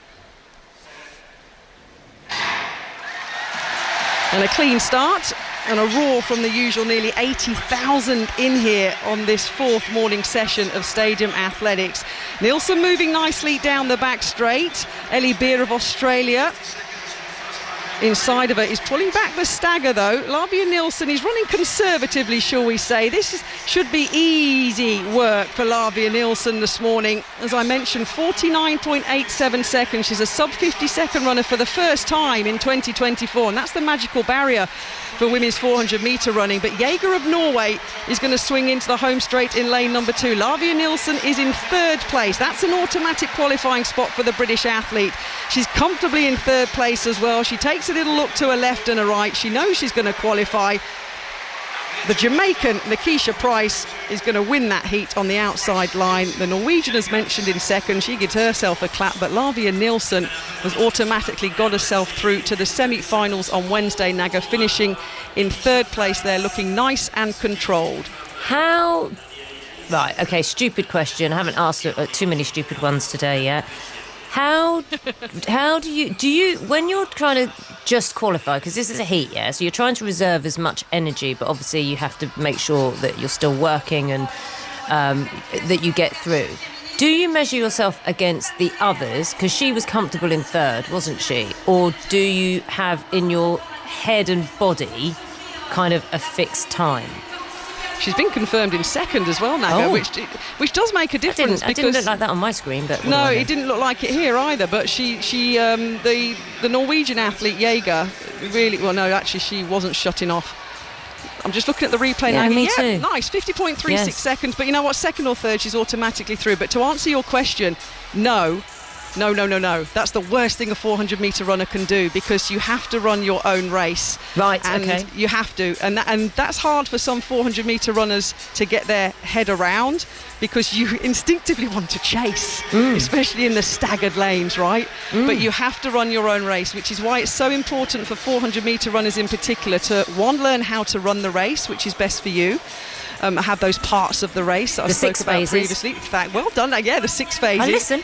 I love that. and you have to execute them the same in every single round, in my opinion, so you can practice. So when you come to a semi-final or a final, it is nailed in how you run. So basically, yes, you have to run your own race. When I come back to you, Kath, because we'll go to the Heat 3 in a bit. I'm just going to nip over to Ellie Oldroyd. Can you tell me which is the hardest phase? Of course I can. Thank you very much. 6 phases, because I'm fascinated by these. Kath, thanks for taking us through that one. At least we know our Brit is through to the next round. Let me go back to the men's parallel bars final at Bercy Arena with Lewis Smith and Five Live's Eleanor Oldroyd. What's happening, guys? Well, you know, we were talking about Ilya Kovtun of Ukraine, who took an early lead, and he's held on to that lead so far. It was a terrific score of 15.5, and no one's got really close to that. 15.1 for Zhang Boheng and Ferhat Arikan of Turkey.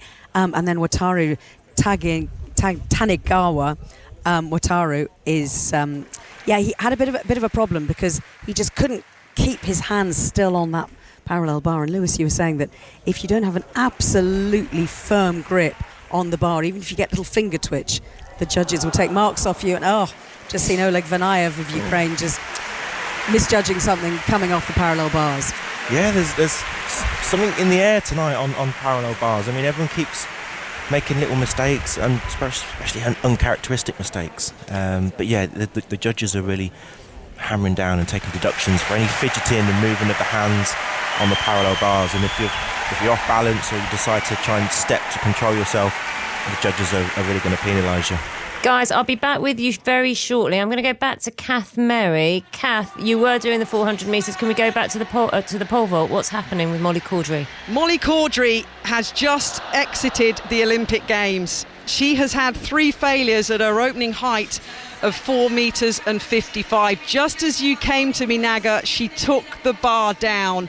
None of her 3 attempts were close to her opening height. She's thanking the crowd for their support, but her head is in her hands. The world leader, one of Great Britain and Northern Ireland's big medal hopes here in Paris, is out.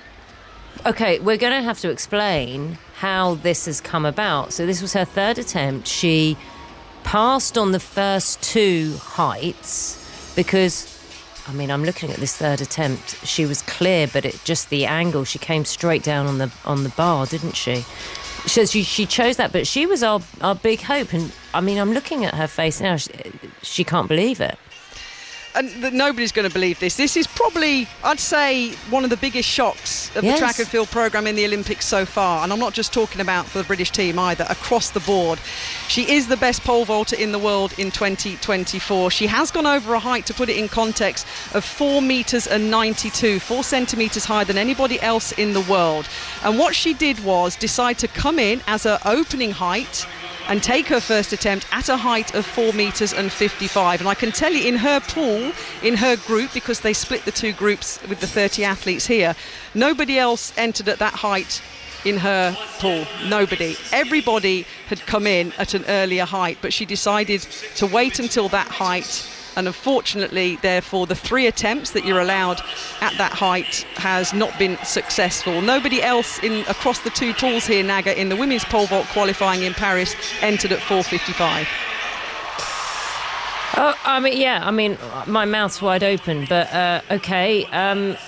we'll talk about that later, and no doubt there'll be examinations and, discussions about why she chose that. Shall we talk about, you're going to be keeping busy, Kath, I apologise, but I'm enjoying it. Okay. Heat 3, shall we talk about Amber Anning? Let's talk 400 about women's meters. 400 yes. meters. And this is an athlete I know very well because she took my 30-year-old British indoor 200-metre record this year. How dare she? Amber Anning goes in heat number 3 of the women's 400 metres. She races for Brighton and Hove, and now in the Olympic Games is racing for Team GB. She starts in lane number 8. 49.51 seconds. She's put herself up on the UK all-time standings outdoors, 0.08 of a second ahead of myself. So therefore, I'm a big fan of this British athlete, and she should, Amber Anning, qualify comfortably in heat number 3. Lavia Nielsen was second in her heat a few moments ago and progressed to the semi-finals. But Amber Anning also has a mixed relay bronze medal already here in Paris. She ran a phenomenal ankle leg a few days ago to give Great Britain and Northern Ireland their only track and field medal so far. So in the shade, the athletes in heat number 3 settle into their blocks. A reminder, the first 3 in this heat will directly go to the semi-final on Wednesday.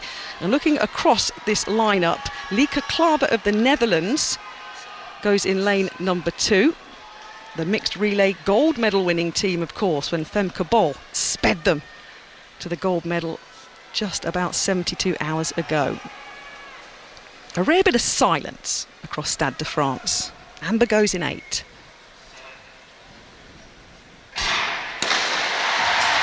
And we have a very rare false start here, Naga, which means we're going to be resetting for a few minutes. It doesn't happen very often in 400 metres because the reaction time needed as a sprinter isn't as important. What? So, Kath, sorry, what does this do to you psychologically, just while they're walking back to the blocks? well, I'll tell you why this is a killer, because athletics changed its rules a few years ago. You used to be able to have 2 false starts before being disqualified. Then we went down the swimming route and made it 1. So somebody could be in trouble here in terms of getting disqualified from the Olympic Games if they are under the allowable limit, which is 0.1 seconds. They reckon the human body can't react quicker than that, so if an athlete pushes off the blocks quicker than that, then they are removed from the field, as we saw in the men's 100 metres with the Welsh sprinter Jeremiah Azu. But everybody's all right, normal service resumed. Because I was seeing someone walk along with something in his pocket. Yeah. It was like a referee about to pull out a red card, and I had that moment of trepidation. I don't even know what they must have been feeling like. No, they're good. It's a green card, and a green card in athletics means basically no one's getting kicked out. That's as simply as I could put it. So the 8 athletes remain. The 3 officials have now left the track, put their card back in their pocket. And Amber Anning of Great Britain, the 23-year-old, settles back into her blocks. Heat number 3 of the women's 400 metres. Klaver of the Netherlands on the inside should qualify comfortably, as should Amber Anning, and join Lavia Nielsen. Amber Anning ran a 48.8 second split in that mixed relay final. Absolutely flying. This time we get away in heat number 3, and Amber Anning has gone out on a charge. She's already cut the stagger back of Veal of Chile outside of her. Lieke Klaver, the Dutch athlete, is going well as expected in lane number 2, but Amber Anning has passed the Chile athlete on her outside and will be leading this heat 3 at the 200 metre point. Still in the shade of the Stade de France.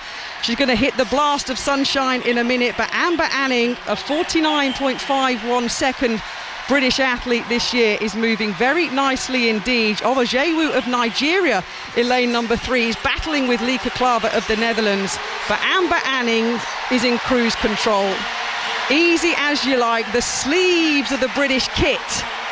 Lieke Klaver has come up to join up, but it will beat the British athlete Anning automatically through in a very comfortable 49.68 seconds. And to put that into context, Naga, her lifetime best, as I mentioned, 49.51.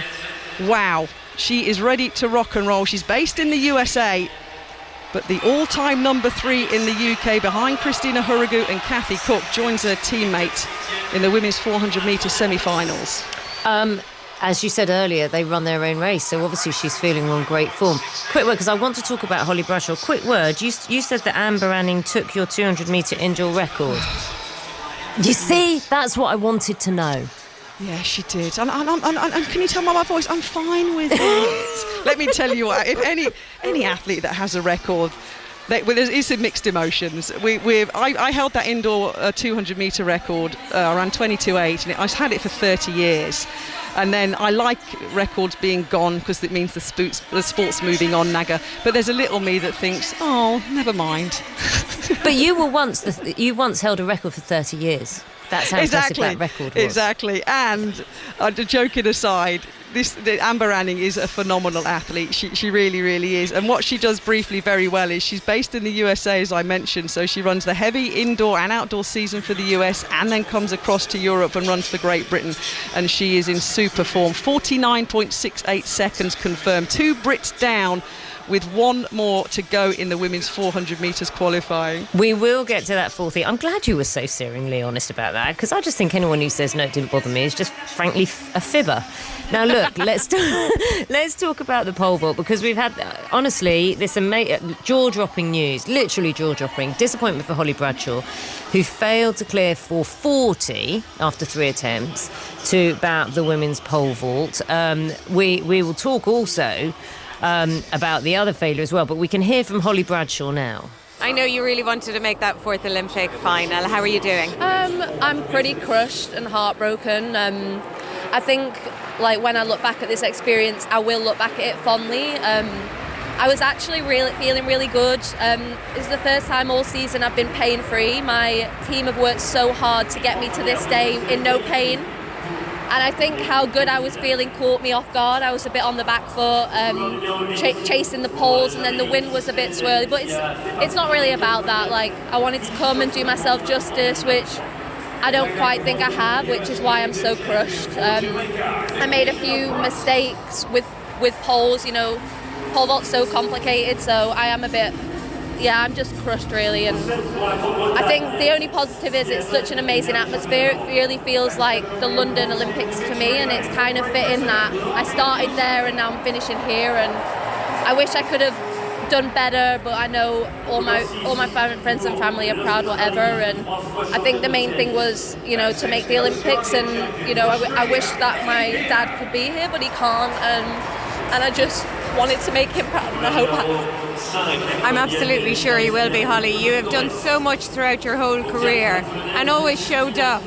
I always kind of make the final and finish in the top 8, always kind of missing out on that medal, and I finally got it in Tokyo, which was my year and it was meant to be, and it's kind of been a bit of a torrid time since then. You know, everything in my life has been turned upside down and had so many things thrown at me, and I think I'm pretty proud of myself just to be here, given that I had one of the worst month of my life in November last year and had to deal with the passing of my dad, and I'm just proud that I got here and I earned my place and was able to enjoy it. And finally, for you going forward?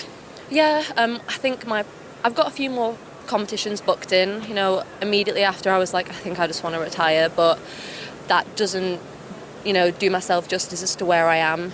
My priority is to start a family. I really want to be a mum. I've wanted to be a mum for the last 20 years. So that's my priority, and just see what happens, really. So that was Holly Bradshaw, understandably emotional, talking to Sarah Mulkerrins. Kath, I mean, it's never easy, is it? When, you know, we again, I say this and I sound like a broken record, we hear stories, we get to know these athletes, these sports people, don't we? And we feel for them. We'll talk about Molly Caudry as well in a moment, because that was the shock kind of exit of the pole vault. But Kath, shall I let you take us through heat 4, then we can have a wrap up after? Does that make sense? Yeah, sure. Why not? Because Victoria Ahuragu is in heat number 4 of this women's 400 metres. She's seen her teammates Lavia Nilsson and Amber Anning get through nice and comfortably for the semi-finals on Wednesday.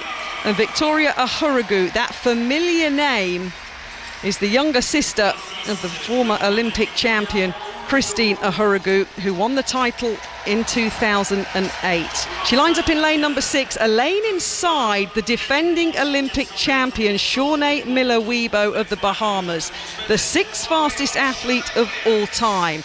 We were not expecting Miller Weibo to be at the Olympics. We were told she was injured and wasn't coming to the Olympics, but here we are, delighted to have her in lane number 7. Not in the form she was, Miller Weibo this year just over 53 seconds. Ahurugu's best 50.76. She'll be hoping to get through automatically here. So the big names in this one are Ahurugu in 6, Miller Weibo, the world indoor and outdoor champion a couple of years ago, in lane number 7. Took a bit of time off to have her son Marcel Jr. and he's back on track. And we'll also keep an eye on Kaczmarek of Poland, the European champion in Rome this year. Under 49 seconds this season, the Polish athlete. Heat number 4 then, the women's 400 metres. It's a stacked 400 metre heat. And the British athlete Victoria Ahurugu, the 31-year-old, under 51 seconds this year, settles into her blocks in lane number 6. Looks like women's pole vault qualifying has concluded. I don't think the automatic height was needed. And the cameras are focusing on the short blonde hair of Miller Weibo in lane number 7. Miller Weibo is the tallest in this field. She's a beautiful athlete when she's up and running. She's going nicely. Joseph of Nigeria moving nicely as well. The smaller figure of Ahurugu in lane number 6 is closing down a little bit of the stagger now on Miller Weibo. That would be expected with the form that Ahurugu is in. But Kaczmarek of Poland, the European champion, is leading this at 200 metres to go. Round the top bend, the sun blazes down on the athletes here in heat number 4 of the women's 400 metres. And Ahurugu is in about 5th position here, the familiar Ahurugu style, the shuffle of the arms. And she's going to have to put her foot down here, the British athlete. She's in about 5th place. Only the top 3 guaranteed a direct route into the semi-final. And the Polish athlete wins it. And Victoria Ahurugu is in 4th place, which means she won't automatically go through to the semi-final, Naga. But we spoke about the repechage earlier. She'll get another opportunity and try and take that opportunity, as did Jessie Knight incidentally this morning, who's qualified for the semi-finals of the women's 4 hurdles, through finishing second in a repechage. It's coming through. Kaczmarek nice and easy, as expected, 49.98. Victoria Ahurugu in 4th at 50.93 seconds. And maybe that's the last time in the individual event we'll see Sinead Miller Weibo, unless she decides, along with Ahurugu, to come back for the repechage. We will talk about that in a moment. Kath, I'm going to come back to you. I just want to find out what's been happening with the men's parallel bars final at Bercy Arena. Eleanor Oldroyd, along with 2-time Pommel Hall silver medalist Lewis Smith, have been watching. Hi, guys. Hello. We've just got a result here, Naga. Zhou Qingwen of China takes the gold medal in what was an absolutely astonishing routine, which scored 16.200. So 0.7 higher than anyone else in the field. He was absolutely staggering to watch. Then Ilya Kovtun of Ukraine, who held the lead for quite some time. They've been the nearly men of this Olympic competition so far, Ukraine, but they're on the board finally with Ilya Kovtun. And then Oka Shinosuke, who is a bit of a Lewis Smith fanboy, as we discovered the other day. Also a double Olympic medalist, double Olympic champion, I should say, on team and on all around, has now got his first individual medal of the games, a bronze. And Lewis, I think that's a podium that we can live with. That's a really good lineup. What a final! That was a really good final to watch. It's worth pointing out that Zhu, the Chinese guy that got gold, 16.2, the only gymnast to break 16 in this competition. An incredible routine, and a well-deserved gold there for China. Lewis, can I ask a stupid question? Yeah. I don't know if you play golf, right? When you play, a little bit. Do you? Okay, so you know, like when you hit the sweetest shot, it's almost like you've done nothing at all. You've put hardly any effort into it. Yeah. And then sometimes, and the shots are amazing. Yeah. When you're doing a really brilliant routine on the men's parallel bars, and on the parallel bars, and I know it's hard and you're bashing yourself and everything, but when things are going right, is that when you get those scores? You know, like when it's almost effortless with the golf swing. Not effortless, I'm not trying to say that, but it's just everything's going your way. Do you just know when you've got that good score, like a 16? Yeah. So it's like when you struck a golf ball well and it comes out in the middle of the club face. Yeah. You just know that that's a sweet shot. And it's the same for when you land your dismount. As soon as you land your dismount, you know that routine is money, and you're just waiting for that score to come in, and whereabouts in the medal place are you going to be? You're not sure, but you just know you're going to be up there. Yeah, so when you do a clean routine, it is you do feel that. See, I knew it was. Well, it was a stupid question. Ellie, you weren't rolling your eyes. Were at that. No. There is never a stupid question, Naga. None of your questions are ever stupid. Whether it's on cricket or gymnastics, because a little bit of me is sitting there thinking, oh yeah, that's really interesting. I didn't know that before. I've been learning all the time over the last 10 days with Lewis. You can't have someone like Lewis and not pick his brains at all sorts of things. But there's definitely I think there's something in the demeanour of gymnasts when they stick the landing. That was always a good feeling. That kind of point where your feet are glued to the floor and you don't move. But I think sometimes you can just see in their face they're thinking there may be a couple of little things that might be deductions that maybe the judges won't have seen. Is that fair, Lewis?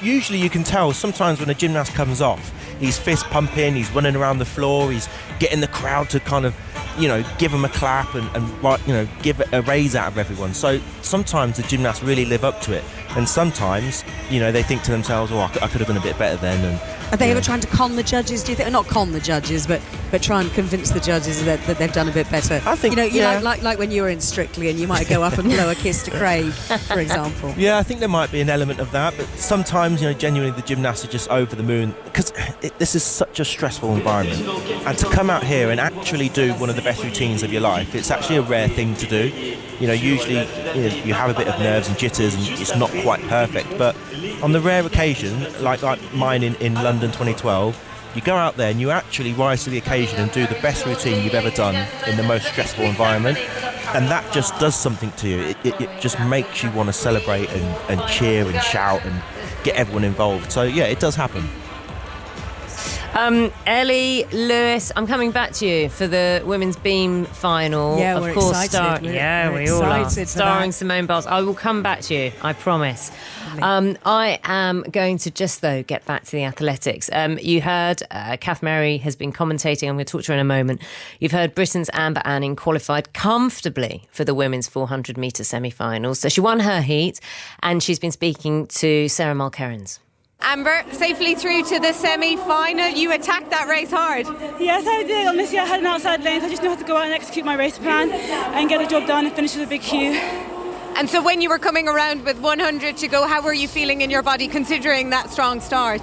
Pretty strong, actually. I've worked till half of it. The training's paying off and I'm just coming out here and enjoying the atmosphere.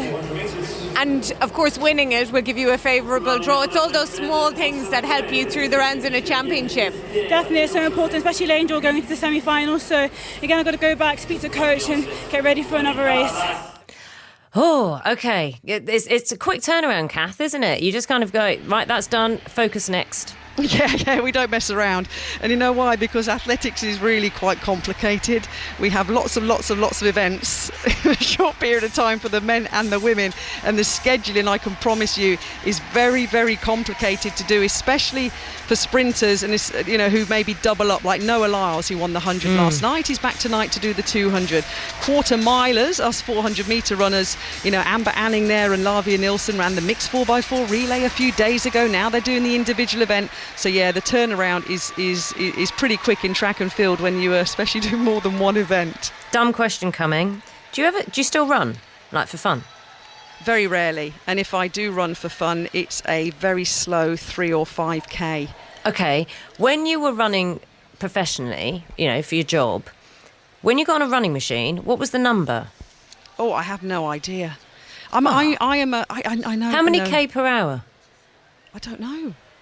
And you know why I don't know, Naga? Yes, why don't you know? Because when you retire as an athlete, whether you choose to or you're forced into retirement through injury, like I was, if I do anything now, I do it because I want to, not because I have to.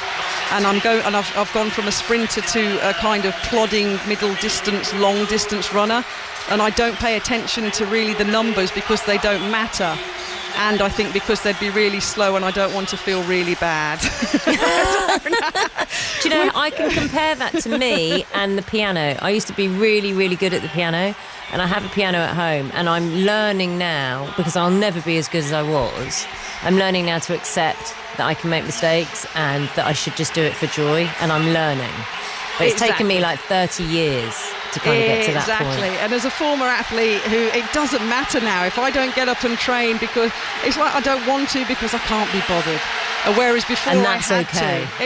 It's not my job anymore. I don't need to train 6 days a week, 5 hours a day. But no, that was good to hear from our 400 metre girls, as you say. Nielsen, Anning and Ahorogu will come back for that repechage. But actually, the former champion, Sinead Miller-Weibo, she won't, because she actually ended up being registered as a DNF walking across the line. Oh. So you see how I've deflected away from my very limited lack of routine there. I know, I'm bringing it back. Hardest phase. We spoke about 6 phases during the 400 metres. Can you briefly name them, but what is the hardest? It's going to sound very silly, but all of them are not particularly nice, because if you get the first phase wrong, the second phase goes wrong. So it's a kind of a cumulative effect. Think of a load of dominoes going down that you've lined up. If one goes wrong, it messes you up completely. But basically, in a 400 metres, I say you have to learn how to run it, because everybody's different. And I went too fast on my first ever 400 metres because I was a former sprinter, and it hurt very badly in the last 50 metres. So I learned quickly, I don't want to do that again. So you push out the blocks and you get a rhythm. You get into a rhythm around the first bend, and you kind of consolidate that down the back straight. And then you start to pick up your speed at 200 metres. And in 400 metre running, Naga, you have to run the top bend. Races are normally won and lost on the top bend between 200 and 300 metres. And you gradually pick up your pace with 150 metres to go. You swing into the straight and pick up your pace, whatever you've got left again. And then the last 50, 60 metres, you're just kind of maintaining your pace and your form, and also known in simplistic terms as hanging on for your life.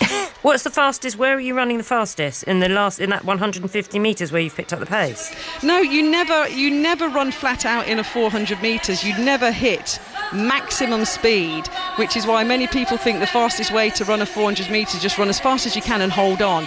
You never really hit your top speed. You're the most controlled down the back straight. You're probably then hoping to hit your top speed as you go into the home straight, and then you're holding and maintaining. And what somebody like Matthew Hudson-Smith, our new European record holder, who is a gold medal favourite here in Paris, has learnt to do this season in particular is hold and maintain his form. If you hold and maintain your form in the last part of a 400 metres, you're doing very well, because it is the slowest part of the race, because it's the hardest part of the race. It's fascinating. I find all this stuff fascinating. We've had the shock, as you said, maybe one of the shocks of the athletics, the whole athletics in the Games, Molly Caudry failing to qualify in the pole vault. We will probably hear from her before the end of the hour. Of course, we're waiting for Simone Biles to get into action for the women's beam final as well. So, Kath, we may speak again. If not, ta-ta for now. Thank you. And I'm sorry if I made you feel uncomfortable by inquiring into all your fitness and everything, but I still not think a problem at all, no. Everybody knows I'm lazy. If you know me, you know that I'm not the athlete I used to be. It's all good, Naga. And leave that pole vault with me. We'll go and have a go together. Why not? No, in a word, no. I'm not stupid. Nor am I. I'll speak to you later. Kath Mary, thanks. It's 11:33. Dina Campbell has the latest news for us. Hello, Dina. Hello there, Naga. The government has held an emergency meeting after further riots took place across parts of the UK over the weekend. In some cases, mosques were targeted, shops were looted and bricks thrown at police officers. The disorder started after the mass stabbing in Southport, in which 3 children were killed a week ago. We'll bring you more on that meeting as we get it. Meanwhile, South Yorkshire Police have just held a news conference. Assistant Chief Constable Lindsay Butterfield confirmed that 5 arrests have been made in Rotherham and 1 in Sheffield in connection with violence at a hotel housing migrants, which saw 12 police officers injured. Reports from Bangladesh say thousands of anti-government protesters have stormed the official residence of the Prime Minister, Sheikh Hasina, in the capital Dhaka. She's said to have resigned and left the country. And comedian Chris McCausland is the first celebrity contestant to be confirmed for the next series of Strictly Come Dancing, which is due to return to BBC One this autumn. The comedian, who lost his sight in his 20s, said, "I don't dance, I haven't danced, I can't see the dancing I will have to do. What can possibly go wrong?" 5 Live Breakfast with Rachel Burden and Rick Edwards. The swimming events have now finished at the Olympics, but it does mean we can talk to Adam Peaty and Duncan Scott. Morning. For the entire Team GB, the swim team, it's been really special. It was a real positive for the swim team. I think sport as a whole needs to be better. I like to play fair, I like to race fair, and if you're not doing it fair, then I'm not going to shake your hand, I'm not even going to say hello. The people in charge should be more firm on that and actually doing their job. We're going to bring you right up to date with yesterday's action and, of course, look ahead to what's coming up to date. 5 Live Breakfast. Listen weekdays from 6 on BBC Sounds. This is 5 Live Sport and the Olympic Games With Naga Munchetty. on 5 Live and BBC Sounds. Time now is 11:35. I will take you to the Olympics shortly. We're waiting for the women's beam final. In fact, it's started. Of course, Simone Biles will be in action. All eyes on her, of course, as a remarkable Olympian and gymnast. But in the meantime, I am going to step away from the Olympics for a short while, just to bring you this update from South Yorkshire Police. Chairs were hurled at police, windows were smashed. Masked rioters attacked a hotel housing asylum seekers in Rotherham yesterday. Now, Assistant Chief Constable Lindsay Butterfield has been talking outside the force's headquarters in Sheffield.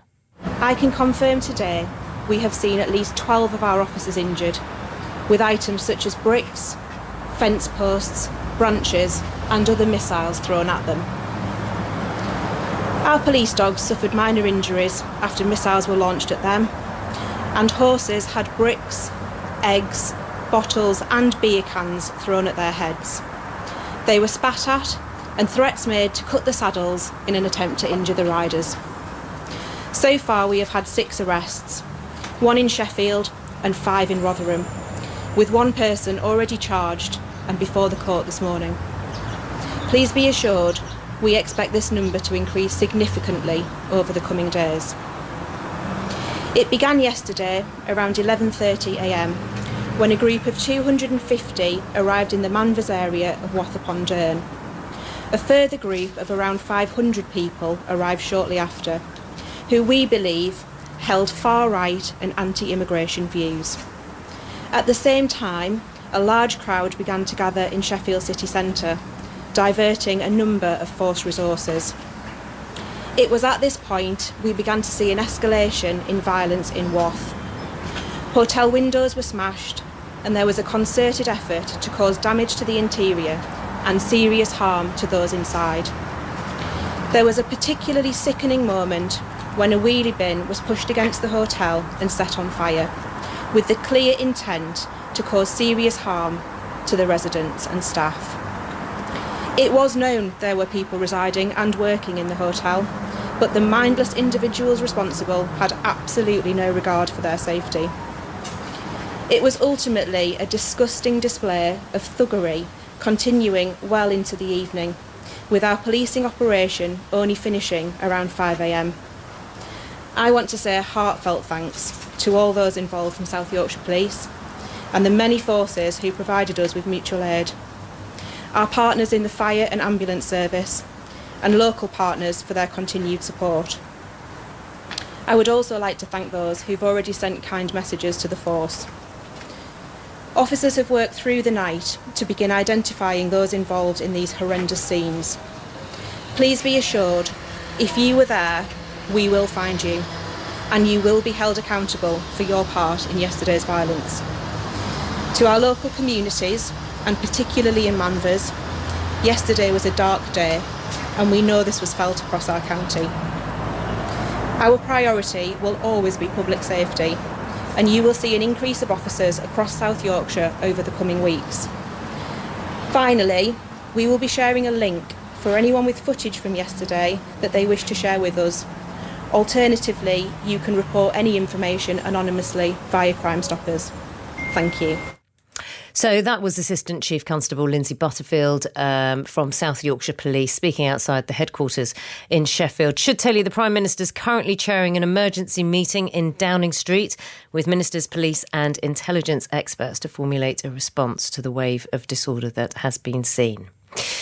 11:39 is the time. Now, we know the women's beam final has just got underway at the Bercy Arena. Of course, we're taking you back to the Olympics. Will Simone Biles add another medal to her collection? It's a trio of Olympic titles in Paris so far for Simone Biles. After all these years of putting the mental work in, it's paid off, so I'm super excited to be on this stage again. The next Olympics is at home, so you just never know, but I am getting really old. She's too fantastic to be old. That woman will never age. Neither will silver medalist on the two-time silver medalist, pommel horse silver medalist Lewis Smith. Hello, Lewis, and Five Lives' Eleanor Oldroyd. Hello. Yes, we are just watching the gymnast being introduced to the crowd here in the Bercy Arena. So we're running a couple of minutes behind time. I mean, not too bad really, but still fairly decent. Fairly decent gap. We've had the medal ceremony for the men's parallel bars as well, and in a couple of minutes you will hear Simone Biles introduced to the crowd here, and the roof will come off the Bercy Arena, as it has done, Lewis, on a number of occasions in this Olympic Games. Yeah, the crowd absolutely loves Simone Biles, like we all do, and whenever she's competing, I think the majority of the crowd are the United States. And I think after this, Alice D'Amato is Simone Biles' introduction, so I think you can just do you want to hear? Listen. Do you want to hear it, Naga? Stand by. Yes. Yeah, that's the way to make an entrance, isn't it, really? Do you know what I'm loving, right? So some are coming out without tracksuits. Simone Biles came out in a pretty plain blue tracksuit, and we're hearing cheers for the Brazilian Rebecca Andrade as well. Yeah. Plain blue tracksuit, bottoms and top, and the remaining came out with a jacket as well. The outfits have been fantastic. Oh, yeah, I mean, the sparkle on the leotards is quite something. I wonder if Simone's got something up her sleeve for this last day of finals, actually, because she's not unzipping her tracksuit at the moment. But it may well actually be because she's in the second, because they go, there's 8 gymnasts in the final. They split them into 2 groups, and then there's a warm-up in between the 2 groups. So there's a warm-up now for the first 4 gymnasts on the beam, and then the final 4 will warm up and then go to compete. So it could well be, and this didn't always happen, Lewis, did it? That you'd have to warm up at the start of the final, then wait for everyone else to go, and if you were 8, your muscles are probably all seized up by the time you went on. No, yeah. So my first Olympics, Beijing, we used to have to warm up in the warm-up gym, and then we used to have to wait in the hallway while they got ready. We did the whole march out. We lined up onto the podium. We waved to the crowd, and then you had to stay out and just compete. There was no extra warm-up. Just go out cold. Yeah, just go out cold and compete. And then London, they allowed you to kind of go back into the warm-up gym and then re-warm up on the warm-up gym and then come out for when it was just your turn. But again, still there was no warm-up out on the actual apparatus. You can't give anything away when you're warming up, though, can you? What are you thinking about? Just getting a feel for the beam, just practising maybe a move that you thought was a bit tricky, or what? Well, the thing is, so the competition equipment, that isn't competed on or trained on as much as the equipment in the warm-up gym. So the bars will be a little bit softer in the warm-up gym, the beam will be a bit softer, the competition floor will be harder out here, so the equipments are a little bit different. So less worn out. Yeah, so it's a bit jarring for gymnasts to warm up on one piece of equipment and then have to go out cold and compete on another, and it just feels completely different. So and because of the level of gymnastics that these gymnasts are doing, I think it's a lot safer for them to come out and have a warm-up and just be comfortable with the equipment before they compete. One of the things that blows my mind about Simone Biles, and there are plenty of things that do that, Naga, is the fact that in Tokyo, when she suffered from the twisties in the vault at the start of the women's team final, and then withdrew from what the rest of that competition, we thought potentially the rest of the Olympics as well, but she had done enough to qualify for balance beam in the qualifying. And so she came out and competed on beam and got bronze. And I would have thought that if you're worried about not knowing where you are in the air and you don't know where you're going to land, Lewis, that actually the beam would be the most frightening thing to compete on. Well, I mean, I'm not sure of the dismount that she did in Tokyo, but I don't know. I think the beam is relatively linear, so to speak. I mean, it's pretty. So there's a constant, at least. Yeah, it's all kind of along the same parallel, and so I don't know. I think beam might have been a little bit easier for her to wrap her head around. I suppose that's interesting as well. And if you fall, it's less far to fall. Yeah, I'd say that the complications of falling off beam were a little bit less than, let's say, falling off on vault or bars or floor. I mean, fair play to her to go through what she went through in Tokyo and then still be able to do a beam routine. It shows you the resilience that she does have. Yeah, and she won bronze on it as well, so she didn't just turn up and put it out there. Silence has fallen. Yes, we're watching the first gymnast on this piece of apparatus, the beam. Zhu Yaqin of China, who is just 18 years old. She's wearing a green leotard with lots of sparkles, and she starts, Lewis, doesn't she, with just making her way from one end of the balance beam to another. As we said, it's only 4 inches wide. 4 centimetres wide would be even more scary. But walking a slightly wider tightrope, but doing lots of incredibly difficult moves while she does it. Yeah, she'll be out to make a statement. I mean, she qualified in first position, so she'll be really trying to set the standard for the rest of this final. She's just done a side somersault. Spins. And she's just put her hands down on the beam to stop her falling off. So a lot of people think she might have saved herself there, but putting your hands down on the apparatus will count as a fall, unfortunately. So, I mean, it'll be important for her to finish off as clean as possible, because as we've seen in these finals, so many falls and you could still end up on the podium. So it's important for her to finish off the way that she knows she can. Free walkover, aerial cartwheel, split jump. She's recovering well, she's moving well. It's quite a psychological game to pick yourself up after a mistake and finish off the routine that you know you can do. But she's down to the last 10 seconds. She's got 5 seconds to exit the beam before she gets a penalty. 3 seconds, 2 seconds. She does a big triple twist, but she is a second over the time period, so she will incur another penalty for that. Will that dismount and twist count, though, even though she gets a penalty, Lewis? It will count, but she'll get a deduction for finishing beyond the time. I mean, can I ask well, maybe a stupid question, but an educating me question as well, Naga, if that's okay. So she didn't fall off, so she kind of went forward and she put her hand down on the beam, but you said that would have counted as a fall. Effectively, she will lose a whole mark if it, because it counts as a fall. But if she'd fallen off, would they then have stopped the clock? If she'd have fallen off, she would have got 30 seconds to get back onto the piece of apparatus. Sometimes gymnasts can save themselves from falling off without what we call weight bearing. So she put her hands down on the beam, which were weight bearing, stopped her falling off, which counts as a fall. But if she'd have wobbled and bent her legs and bent her arms to try and keep herself on without weight bearing her arms, it would have been a 5 temp deduction instead of a whole mark. Right, but if she'd fallen off completely, she'd have lost that mark anyway, so she'd have been in as bad a position as she is, but they would have stopped the clock and she'd have had an extra 30 seconds to complete. Correct, and in terms of momentum, Lewis, what's the best thing to do? Not to. I mean, she could have fallen off, couldn't she, and had that 30 seconds to recompose herself, but I'm assuming that there was momentum built already in that routine. I'll be honest with you, I'm not the best person to ask for that because I've never competed on the beam. I think a lot of gymnasts try to save themselves on beam. I don't think they like to actually fall off. And the ones that do fall off, they jump back on fairly instantly because I think they want to try and keep that momentum and that essence of being in the routine. So yeah, you won't really see anyone fall off beam and take that 30 seconds to gather themselves. They usually jump straight back on. It's all the more impressive, isn't it, when you think what she just went on to do. And I was like, like you were, Lewis, you were like 10 seconds, 5 seconds, 3 seconds, and she just composed herself, so she made sure that the spins, whatever she did, and the dismount was absolutely brilliant. So she knew she finished well, even if she was over that time.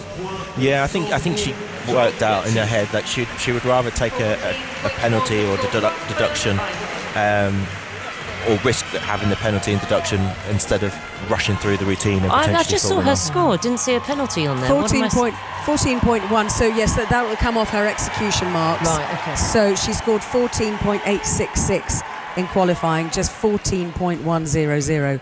So that is 0.7 down. So that counts pretty much for which she more or less scored what she scored in qualifying. Yeah. If she hadn't made those mistakes. Sunisa Lee of USA now, who is, one of the most elegant gymnasts in the competition, one of the most successful as well. She's got 3 medals already in Paris, gold in the team.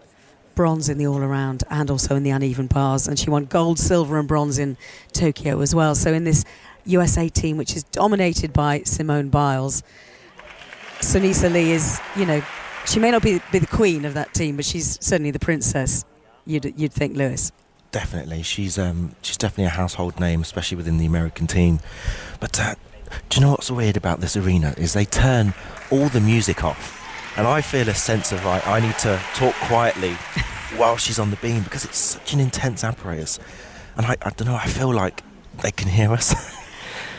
Yeah, can you hear people? You probably can, actually. Just, it's as quiet as this. We are lowering our voices quite a bit. I suppose you just have to block everything out. It's terrifying. One of the things I always remember being on the pommel horses. She just completed, Naga, the most beautiful set of acrobatic moves, and then she just lost her footing and ended up in the splits position on the bar, which incredibly painful, you'd have thought, apart from anything else. But she's back up and she's carrying on with another little wobble. It really is a pressurised situation. In Olympic Games, beam is, like I said, it's one of the hardest apparatus in the whole of gymnastics, and to have the music completely down and hear a pin drop in this arena and have all the photographers, you hear all the clicks of the photographers, which is right next to the beam. It really is a battle of who can hold it together and perform their routine. And you've got you can see Simone Biles going straight up to her to give her a hug with a smile of encouragement, and obviously she will be so disappointed with that. A fall and a wobble and slightly shaky dismount. Is that fair, Lewis? Yeah, that's fair to say. But I think at this point it's kind of a consolation, routine. They've had such a fantastic competition, the Americans. She will be a little bit disappointed with that, but at the same time, and you saw smiles down there, the relief of, potentially her competition being all finished and squared away. Have you ever been up on a beam, Lewis? Yeah, I've had a little mess around on the beam. And? We play tug of war on the beam, so we have. You did not. So we against play. whom? We play games. So when we're kids in the gym, we'll go on one end and the teammate will go on the other, and we'll work our way into the middle and we'll try and knock each other off the beam. So the winner is the one that stays on. It's a bit like gladiators, in other words. Yeah. So what you want to have is those big kind of like the cotton bud things. Yeah, them big sticks. That you just knock each other off. Pugil sticks, aren't they? Pugil sticks. That's the one. Yeah. I'd love to see that. Who was the most competitive on beam pugil sticks, or whatever you called it? Well, I think we're all a bit competitive. There wasn't any arguments or confrontation, but yeah, we just have a good laugh. I love that insight, Lewis. Can I ask a question? And it goes down to vanity, really, because you're no stranger to glitter, obviously sparkly outfits, right? Did you ever get a little bit jealous of how fantastic the outfits are for the women? And, compared to shorts and a vest? Absolutely not. No. You should have been. Leotards for us are the most uncomfortable things to wear. They're very tight, and some of our gymnastic bodies can be very muscular, so they're very restrictive, so to speak. But didn't you want a bit of glitter? No.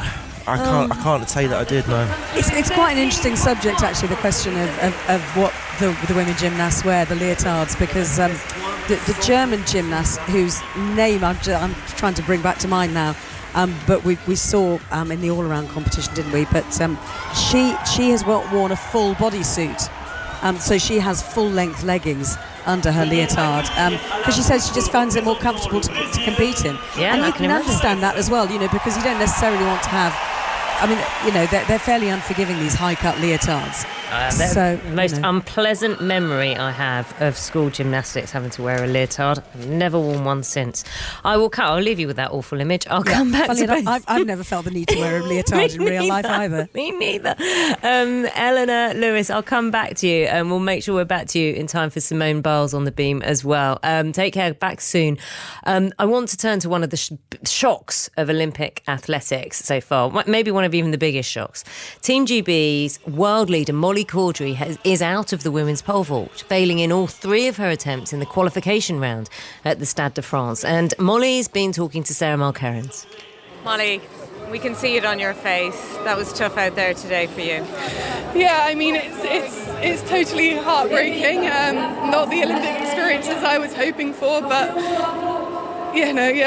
I'm just so sorry to everyone back at home, and I wish I could have done better for everyone and myself, of course, but I'm going to try and learn from this, and it's still an Olympic experience, and I'll take everything I can from it. I really appreciate you stopping to talk. I won't keep you for long, but just in terms of the technicals and the specifics out there, it's such a technical event as well. Just talk us through why you perhaps weren't able to clear 4:55. It's honestly what I've been asking myself. I felt great. I'm in the best shape of my life. I had an amazing warm-up. I didn't feel too nervous. I love a big crowd, and for some reason that I don't know right now, it wasn't my day. I'll go and talk to my coach, hopefully figure some things out, but I'll just use this as an experience, learn from it, and try and move on. I'm sure we will see you back at the top levels again, Molly. Thanks for talking. Thank you for everyone for your support as well. Thank you. Well, I think you'd have to have no heart not to be moved by that heartbreak there, that disappointment. That was Molly Caudry talking to Sarah Mulcairns. Let's go to Kath Merry. Kath, who's been taking us through the 400 metres, the women's, the heats have been happening early today. Kath, we'll recap what's been happening. And I know 400 metres is your speciality, but we were kind of watching the pole vault together, weren't we? And we had all these expectations from Molly. And that's fair, because she's brilliant. And just listening to her there, you know what, best shape of my life. I wasn't too nervous. I love a big crowd. She, above all, will be just going, what on earth happened? 100%. It was, obviously a former athlete myself, that's heartbreaking to listen to when you cannot pinpoint exactly what has gone wrong. Sometimes, Naga, that's even worse, because you need, as an athlete, you need to pin it on something so you can continue to learn, as Molly said, and you don't make those mistakes again. But the Olympics is a different beast. I say this to people all the time. In track and field, we compete against the exact same athletes at a World Championships as we have done for the last 2 years. But you put it in an Olympic environment, it is different. She will go back with her coach, Scott Simpson, and she will learn, and she has had a wonderful year, but it is a huge shock and it is a huge disappointment. But for all our listeners listening, no athlete goes out to perform badly. Of course. And I hope that there's no backlash for Molly in such the kind of infancy of her career because of that performance today. Yeah, you know, just being in the spirit of the Olympics at the moment, I can't even imagine what that would look like. But who am I to forget that there are stupid people out there? As she said, she felt like, she was sorry for letting people down. I mean, is that part of why you're saying the Olympics is so different? Because you've got the flag there. It is. Well, it's the expectation, isn't it? We all know that all of us watch sports that we have no idea or clue about, and most of us do that with not our own sport, only every 4 years, or in this case 3 years, when the Olympics come around. It's what everyone tunes into. It's the pinnacle of our sport, and therefore this pressure and expectation on somebody like Molly Caudry has built all through the year since she won that world indoor title. And what's going to be even worse for Molly is, do you remember I mentioned previously, Naga, about the conversations that the officials were having as those 400-metre heats were going underway. The qualification has finished. They are taking 20 athletes through to the women's pole vault final on Wednesday. That is unprecedented. Remember, I told you they like to normally take 12 for a timetable scheduling. The automatic qualifying height wasn't needed. They were in discussions about what to do. They've only not taken 10 athletes through from qualifying, and both of them are unfortunately our 2 British athletes. That 20 athletes, it's going to take over 4 hours on Wednesday, that women's pole vault final, and that will then be even more frustrating for the likes of Molly, because athletes who have gone over the height that she couldn't get over are now going to appear in the Olympic final. So what was the lowest height they had to get over? There's 20 going through. I'm just looking at it now. I think a height of 4 metres and 40. That was the starting point. Molly passed up for 4:40. Yeah, and this again is going to add another layer of frustration. That's why I say it's going to burn her even more. The opening height was 4:20. Right, The second height was 4:40.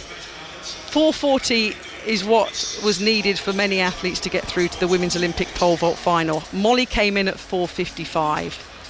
But this is the learnings. These are the learnings that every athlete has to. You have to focus on the learnings, Naga. You have to try and get something from every competition as an athlete, whether it was good or bad. Well, I suppose you try to do that in life, but in life it's slightly slower, isn't it? It's slightly slow. It's more immediate in and it's not on the world stage every 4 years at an exactly. Olympic Games when this is our job. So that's disappointing. No Molly Caudry and no Holly Bradshaw. But we have had some success this morning, though, in terms of British athletes. Take me through that, because I'll go to the news 1 minute late if you can take me through what's happening in the heats. I can wrap it up really quickly. Jessie Knight and Alistair Chalmers have progressed through to the semi-finals of the 400-metre hurdles. No representation in the men's discus. British record holder Lawrence Okoye and Scottish athlete Nick Percy didn't qualify. But obviously the main news is that our women's 400-metre runners, Amber Anning, qualified second fastest to the next round of the women's 400 metres. Lavia Nielsen's there, and Victoria Ahuragu will come back for the repechage tomorrow. And we have a huge night ahead, Naga. Go on. No Molly Caudry in the women's pole vault final. She was the world leader. But Keely Hodgkinson goes in the women's 800 metres final tonight. Join us on 5 Live, 8:47 UK time. Can we get our second medal and our first gold? Noah Lyles is back, and Mondo Duplantis talking about pole vault. The world record holder, the Swede, is back. Maybe he can attempt a world record. We have a lot going on later this evening in the Stade de France. You go for a nice slow coach run now. I will do 3K tops at about 15-minute mile pace. I'm all over it, Naga. Beautiful.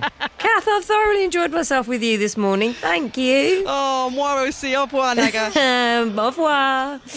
It is 1 minute past midday. Let's get the latest news with Dina Campbell. The voice of the UK. This is BBC Radio 5 Live. Sir Keir Starmer has held an emergency Cobra meeting with ministers, senior police officers and intelligence officials to consider how to respond to the widespread anti-immigration violence in towns and cities across the UK. Suspects have begun appearing in court, with the Home Secretary Yvette Cooper insisting that people who riot will pay the price for their crimes.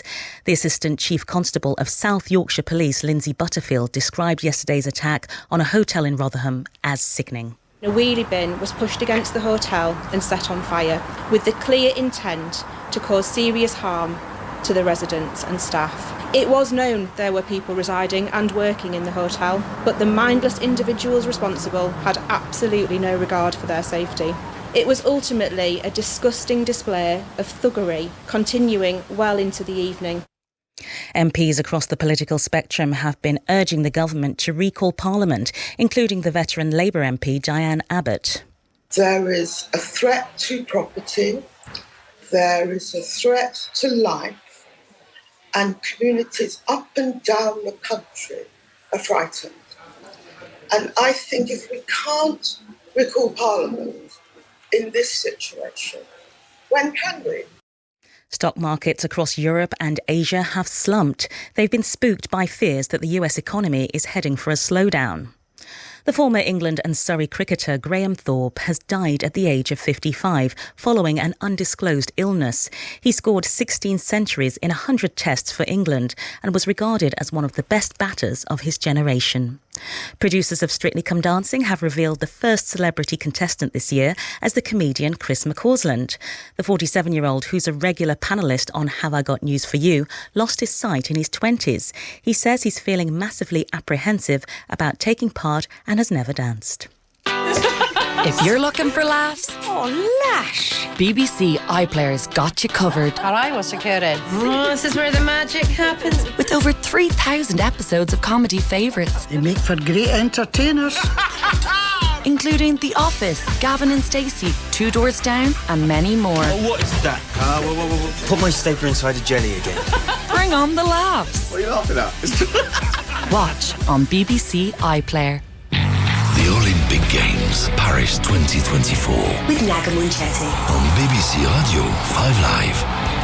Hello, 4 minutes past 12. Welcome back to day 10 of the Olympic Games, where Simone Biles is aiming for a fourth gold of the Games. Eleanor Oldroyd. Yes, in the beam final. She's also got floor later on this morning, but this has been a beam final full of wobbles and flaws. We've only had one clean routine so far out of 5. We've had a real shock in the athletics. Hot medal tip Molly Caudry has been eliminated from the pole vault qualifying after 3 consecutive failures. It's totally heartbreaking. Not the Olympic experience as I was hoping for, but I'm just so sorry to everyone back at home, and I wish I could have done better. There was better news for Team GB this morning, receiving a medal on the board early in the triathlon relay. Beth Potter is closing now. She's on the shoulder of Taylor Knibb, and she's rallying right at the end of this mixed triathlon final. It's a medal finish for Great Britain. It's a silver medal. Hold on a minute, we thought it was a silver. Officials intervened though after a photo finish. Team GB awarded bronze. Loads still to come today, including the start of the track cycling and Keely Hodgkinson in action in the 800-metre final this evening. We will bring you every Team GB medal live here on 5 Live. You can also follow events on the BBC Sports website and app, or watch on BBC One and iPlayer.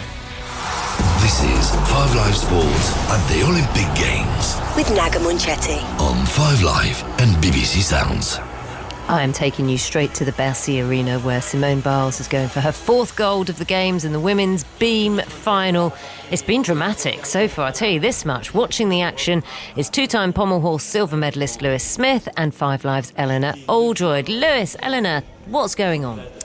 Well, it feels like this beam, that falling off the beam is catching. It's been absolutely awful to watch. It's just painful in some ways, because these are the top 8 gymnasts in the competition, and only one of them has gone clean so far, and that's Manila Esposito of Italy, who did a much less difficult routine in terms of the marks that she puts up there.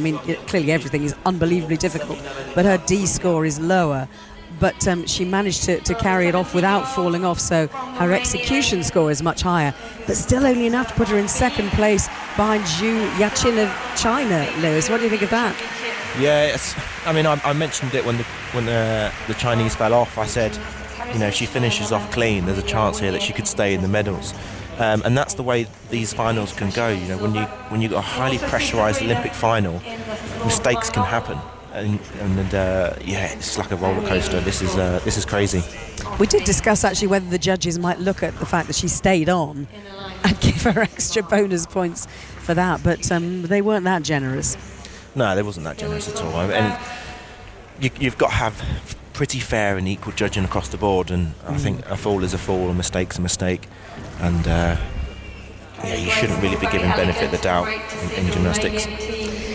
We are going to see Simone Biles in a couple of minutes. Sabrina Maneka Voinea of Romania has just completed her routine. She finished, she was 5th in qualifying. She's just 17 years old, and she had 2 falls from the beam, so you would have thought, she's strapped up. She's got so much strapping on her. I was just about to legs. say. And on her chest. And on her chest as well. So it's a brutal sport, this. And, when you look at the lists of injuries different athletes have from different sports, the gymnasts have a longer list of injuries than most. It's incredibly difficult. It is, and I can vouch for that. Just getting out of the bed in the mornings now. I'm only 35 years old, but the noises that I make and really, the sounds is it of hips? cracking and knees, and it's back and knees, and it's. And I was only a pommel specialist, so. Yeah, so a lot of gymnasts they will give up a certain piece of apparatus because of the pressure that it puts on your ankles when you land, or on your shoulders if you've had shoulder injuries. There's definitely apparatus which is better for upper body and better for lower body. And I think Beth Tweddle, our TV colleague, but one of the very first, like Lewis, was pioneer for GB gymnastics, becoming the first female medalist in a very long time when she won her medal in 2012. She only did uneven bars because she only had to land once, and she only needed to put pressure on her ankles once in a routine. Just to give you the scores for Sabrina Maneka Voinea of Romania, 11.733, so her execution mark right down at 5.933. And I suppose you say, well, she's got plenty of time, she's got plenty of Olympics still in her potentially. I am confused. Is this beam particularly hard today? I know we've seen a lot of falls, but the first one we saw go out was the China athlete. China's leading the competition. Who's leading after having it was technically a fall because she had to put her hands down. So is it fair to say she's the best of a not excellent lot of performances? I mean, yeah, that is harsh, isn't it? These gymnasts are the best 8 at this point in the world on this piece of apparatus, and now we're trying to find the ultimate best. And there's 20,000 people in here. It's as quiet as you can get it. It's the most pressurised event. There's Olympic Games only happens every 4 years, so it's the pinnacle for these guys. They've trained all their lives. All their parents have put all their effort and life into them. Their coaches has as well. This means everything. And to try and hold it together on a piece of apparatus which is 4 inches wide, it really starts to separate great from greatness. Maybe our expectations are too high. Maybe my expectations are too high. I just don't remember seeing this many falls. There weren't certainly in qualifying in the team competition, so we've seen this beam is exactly the same as it's been throughout the whole competition, going back 10 days or 9 days since the women's qualifying. So they've all competed on this apparatus. They qualified in the top 8 to go through. Some competed in the team final as well. So they know what it's like. But it is just different when you are the only person that everyone is looking at. Got to say, Alice D'Amato of Italy now has done a very nice clean routine and stuck her landing as well. So I think that no falls, stayed on, completed every move. And that, I think, could put Italy among the medals, Lewis. Yeah, that was a great routine. And this is what it goes back to. Who can perform when it counts under the pressure, under the lights? And, that was a fantastic routine. And I think it's safe to say that she'll go in with a chance of being on the podium with that. Simone Biles is next, isn't she? She is next. Oh, she's taken her tracksuit off now. Okay, well, what are we going to see? Tell her. Well, it's kind of like one of these ombre effect leotards. So it starts dark navy at the bottom, and then it just sort of blends all the way up to white at the top. But I mean, she is absolutely dazzlingly glittery. I've just been Googling Diamante, and because I'm not sure whether it's actually Diamante that they attach themselves or whether it's a fabric that is made to be super sparkly.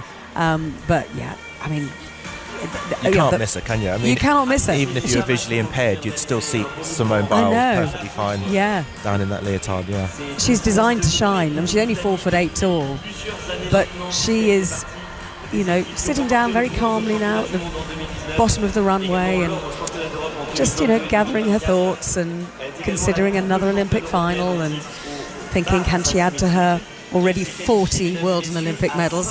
How many World and Olympic medals did you tell us that you had, Lewis? I've got 9. Which is still amazing. It's pretty good. 9 World and Olympic medals is incredible. I'm still in single digits, whereas Simone's nearly on 40. Yeah. Or she has 40. She's heading into the 5th decade of Olympic medals. It's just outrageous, isn't it? I mean, I suppose the key thing is that we don't know whether this will be her last competition. She hasn't said.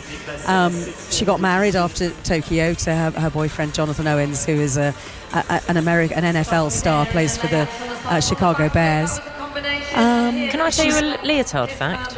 Oh, please do. This is just from a search engine. You can guess which one. Team USA sporting their most expensive leotards ever, bedazzled with 6,359 Swarovski crystals. They cost around £3,000 each. Now that's just an internet search. That doesn't surprise me. So what you're saying it's actual Swarovski crystal that they have. Yes. None of your bog standard Diamante or rhinestones. No. Actual crystals. Well, I mean, that's why she's sparkling so much. Just to tell you that Alice D'Amato, with that routine, has gone to the top of the standings, so she is in gold medal position with a score of 14.366 at the moment. Her teammate Manila Esposito in bronze, but here's the reception. Lots and lots of stars and stripes around this arena at Bercy, the east side of Paris. And here she goes, the greatest of all time, making her way onto the beam. She does her split jump onto the beam. Chain leg split half, pike back. All those building connection because they were connected, building the difficulty with the judges. You can hear people in the audience saying shh, because it really is intense and quiet in this arena. Triple spin, no problem for Simone. She gets a round of applause. It must be so hard for her to realise and ignore the fact that if she goes through, she will be Olympic champion on beam. Flick, layout. Oh, and she is off. Simone Biles, the somewhat invincible gymnast that we've seen, has fallen off the beam. Yeah, maybe invincible, but on this occasion not infallible. But she's still going to complete this routine. Free cartwheel. Come on, Simone. Stands at the end of the beam, ready for a dismount. Flick, full in, back out, sticks the landing. Unfortunately, has a fall in that routine, but apart from the fall, it was fairly spotless. And there we see a little chink in the armour of Simone Biles. Yeah, I mean, it's just, she just has a hug, doesn't she, with her coach. A little shrug of the shoulders. Yeah, I know. I think she knows that's not going to be another gold. I mean, she won the bronze. I'm not quite sure what she's saying something. Why are they shushing? Right. I think she said, why are they shushing? I think, because I did hear people saying shh, shh, shh. Yeah, they're talking about the noise. I think you can hear, because I was hearing. Do you know what? They take my mic out when things like this go on because I'm just oohing and ahhing and adding nothing to general commentary. So it's for everyone's good. But I was hearing people in the audience, as you guys were, and I was just going, "Shut up! Just shut up! Why aren't you just shutting up?" You know. Yeah. But you do wonder how much they're hearing as well. But I suppose the shushing as well can be as distracting. Yes, I mean, I wonder, because she talked about competing in Tokyo, and one of the things that was so disorientating was the silence, actually, the fact there was nobody in the arena. And maybe actually you want to have people respond. You know, you're used to having people cheering your big moves. Feed off it. Yeah, I mean, the sound of applause is usually quite welcomed and it's quite comforting when you're a gymnast. But what you don't usually hear is people shouting your name and shouting words of encouragement. So yeah, I don't know if that was a factor, and other audience members were telling people to be quiet by directly It didn't sound like cheering though, did it? It just sounded like kind of random voices. If you know what shouts I mean. and chants. Yeah. And it's just so tricky, isn't it? Because everything is on you and all that attention, as we were describing. And you can Simone Biles. You can see her now looking up, waiting for the score to come through. Can you see the phalanx of cameras behind her as well? Yeah. I mean, much like the Chinese gymnast, she's so amazing on this piece of apparatus. There's still a chance for her to push into second and third place. So I think that's why she's eagerly waiting the score. Yeah, because she got straight back up. Yeah, she did, yeah. She kind of took a deep breath, a sigh, a kind of annoyed sigh, and just went, right, let's get back on it. Yeah, and the number of tumbles, the difficulty of the tumbles that she does as well, will push her D score up, because gymnastics is judged on difficulty and execution. So the highest difficulty so far was from the Chinese gymnast with 6.6. I'm guessing that Simone Biles' difficulty will be up around that level as well. But we're just waiting. What will the judges take off? It's tricky, isn't it? Because, you know, you're looking at Simone Biles. You've got to have a little bit of, I don't know, a sense that this is the greatest gymnast that we've seen. But I mean, as she makes mistakes. Other than the fall, she was immaculate. It was a really clean routine. So I think she's really hoping to get in second, because then that would be a guaranteed medal. Does it feel like the score's taking ages? They do, yeah. And they play this heartbeat music. Just, I can hear it. It's terrifying. It is.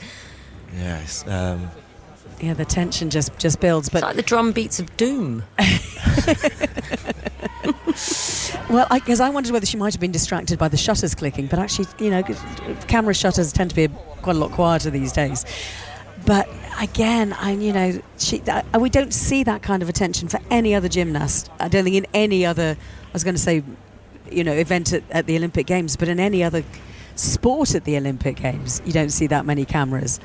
And the competition for seats in this arena, even the press, is staggering, and still we're waiting for that score.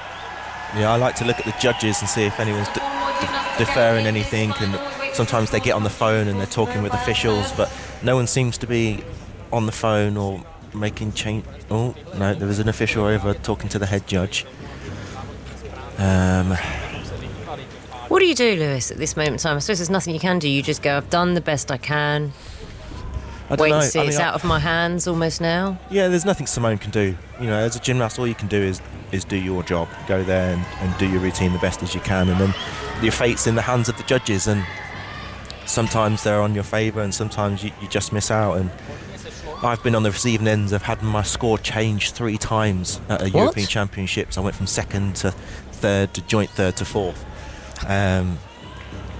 So there's sometimes there can be politics involved, and sometimes it doesn't always go your way. And sometimes I suppose because it is opinion in many ways, isn't it? It is opinion and like execution. They've been trying to improve that, haven't they, with the fact that you got these scores for difficulty and execution, and deductions for very quantifiable things. Yeah. But it is still a matter of opinion. And they've actually invented a judging system by Fujitsu, and it would be AI. Oh, she's in 4th place. She's in 4th place, so she's not going to win a medal on this piece of apparatus. 13.100, so she was deducted 0.3, so that is quite a big deduction. So that's a penalty, Lewis, so as opposed to a deduction from her score. I'm trying to think what the penalty would be for. And I can't think. I don't think she went over the time. No. That's strange. We'll have to have a think about that and see if anyone can answer that question. But the headline is that it's not going to be another medal in beam, Naga. She's still got floor to come. Alice D'Amato of Italy is still leading in first place with Zhu Yaqin of China in second, and Manila Esposito also of Italy in third. But Rebecca Andrade, who has been Simone Biles' closest competition in this gymnastics competition so far in Paris, she's won 3 already, 2 silver and a bronze. Could she be the one to add gold, Lewis? Well, she qualified with 14.5, which would put her in the lead if she replicated that routine, and she is moving well. Her routine is unfaltered at the minute, not leaving much for the judges to take off. You can just feel that she's going to gear up for another big pass on the beam. So silent in this arena.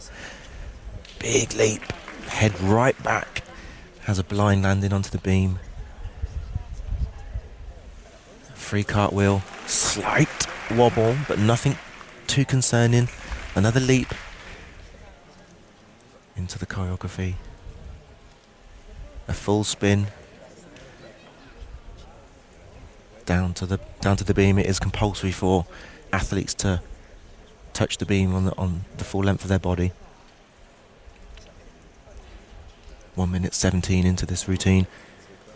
She needs to start gearing up, ready for a dismount. She has 5 seconds to finish off. Round off, double pike. Slight hop, very clean. She'll be very happy with that, and I think that is going to be the new leader. You do need to wait for the score to come in. Very impressive after that long wait. The flags are flying.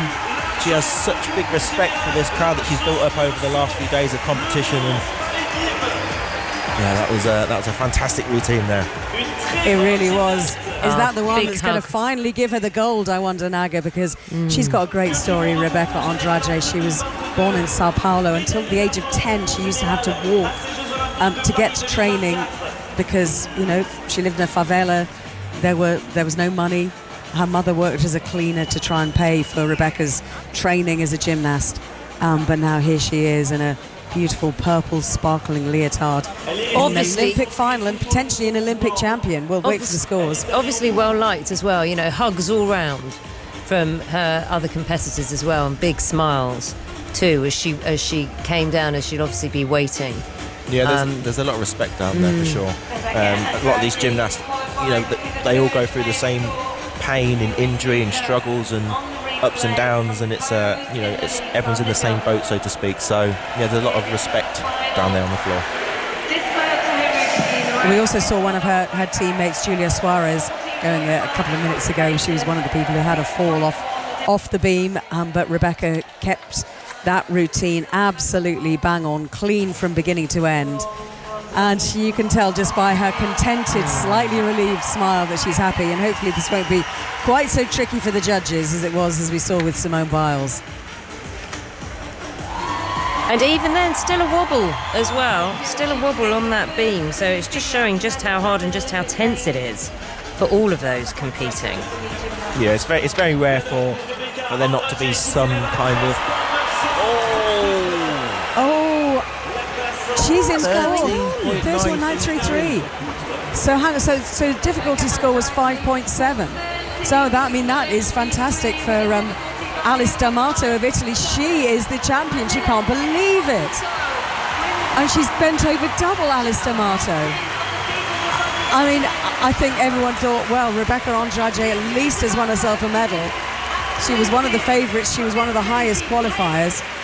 But the scoring has been interesting in this beam final. I'm saying interesting in the sense that I don't know how they work these things out. Lewis, have you got a clue? Because everyone was cheering wildly, everyone was giving her hugs, everyone was smiling. Rebecca Andrade obviously thinking that she was going to medal. Yeah, I think Andrade might have made a few simpler changes to her beam routine given what had happened beforehand. So she might have, that single spin that she done in that routine might have been a double before, or even a triple. And she might have changed a few of the connections just to make her a little bit more stable on the beam. So she might have been down a few tenths with the connection bonus.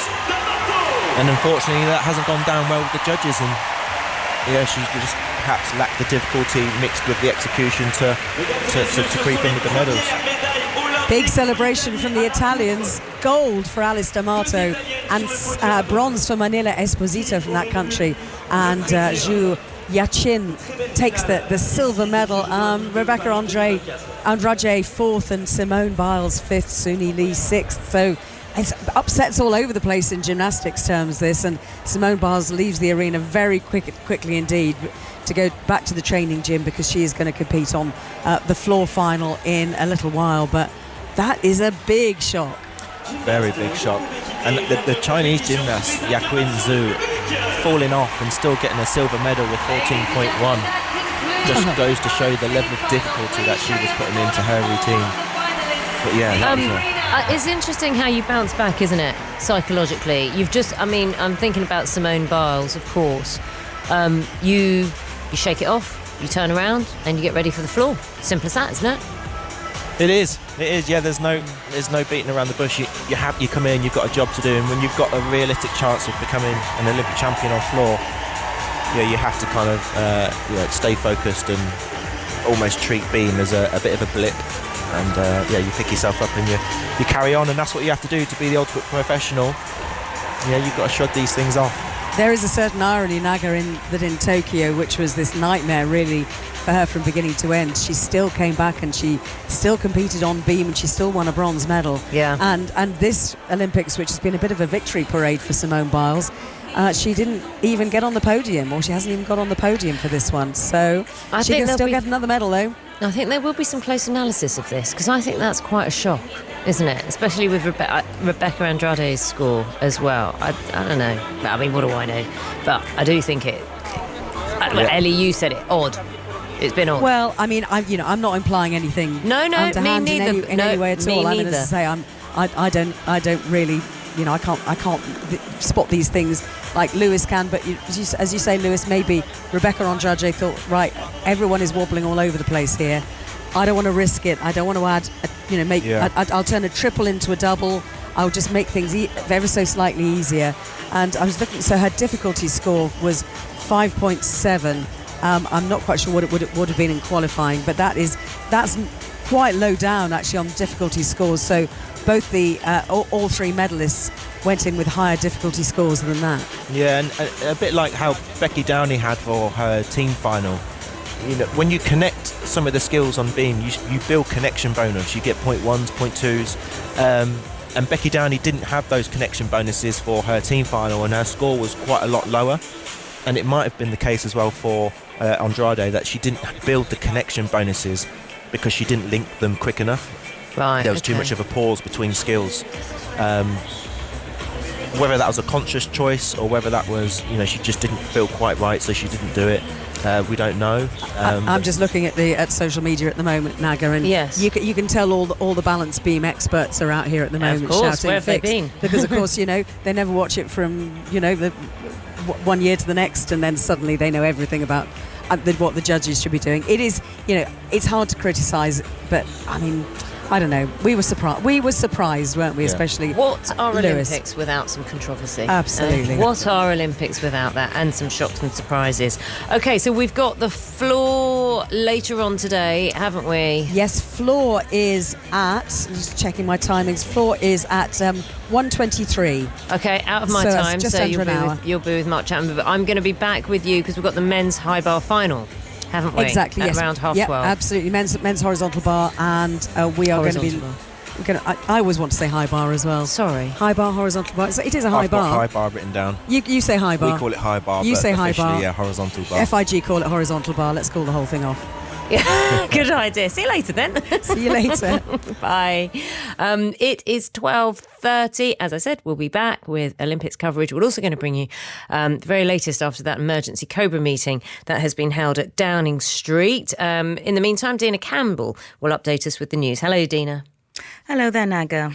Sir Keir Starmer has held an emergency COBRA meeting to discuss how to respond to the widespread anti-immigration violence in towns and cities across the UK. Suspects have begun appearing in court, with the Home Secretary Yvette Cooper insisting that people who riot will pay the price for their crimes. Merseyside police say 87 officers have been injured in disorder in Southport, Liverpool city centre and Walton. 64 of those injuries were sustained on Tuesday night in Southport. The majority were caused by assaults, including with missiles. The Assistant Chief Constable of South Yorkshire Police, Lindsay Butterfield, has described yesterday's attack on a hotel housing migrants in Rotherham as sickening. She's confirmed there have been 6 arrests in relation to the incident, with 1 person already charged. In other news, the long-serving Prime Minister of Bangladesh, Sheikh Hasina, has resigned and left the country after weeks of protest against her rule. It's believed she fled shortly before thousands of demonstrators stormed her official residence in the capital, Dhaka. Driven through the covers. Every huge boundary. Clobbered over her head. Away to the boundary for 4. Every huge six. Fielder underneath it, can only watch it go over his head. Every wicket. Should be a simple catch. She's gone. Catch it all. The 100 continues. On BBC Radio 5 Sports Extra. On the BBC Sport website and app. And on BBC Sounds. This is BBC Radio 5 Live. The voice of the UK. With Naga Munchetty. Listen on BBC Sounds. Time now is 12:32. Of course, we are bringing you every Team GB medal live here on Radio 5 Live as it happens. Nothing happening just yet. So we're also keeping you up to date, of course, on the day's news. And everyone will be aware, I'm sure, of the violence we've seen this weekend. Sir Keir Starmer has now held an emergency meeting with ministers, civil servants, the police and intelligence officers at Downing Street. The idea is to plan a response to days of rioting, which we've seen. The Prime Minister has described it as far-right thuggery. Now, the Home Secretary, Yvette Cooper, said there will be a reckoning for those involved when she spoke to Rick on 5 Live Breakfast this morning. Well, this has been truly appalling criminal violence and thuggery in some of our cities and towns. It's a total disgrace, and these people do not speak for Britain. I think the true face of our communities have been those who've been out in the morning clearing things up and bringing their communities back together. Well, of course, there has to be a reckoning on this, and criminals have to pay the price for the damage that they have done. Hundreds of people have been arrested already. More will be arrested in the coming days, and we have made clear to the police they have our full backing to pursue the full range of prosecutions and penalties, including serious prison sentences, long-term tagging, travel bans, the lot. It's really important that we do not let this violence stand. Catherine Denkinson is an investigative journalist specialising in misinformation, conspiracy theories and the far right. Catherine, hello. Good morning, Naga. It's really worth. Good afternoon, actually. Now we're Good at. afternoon. It's flying. No, it's flying.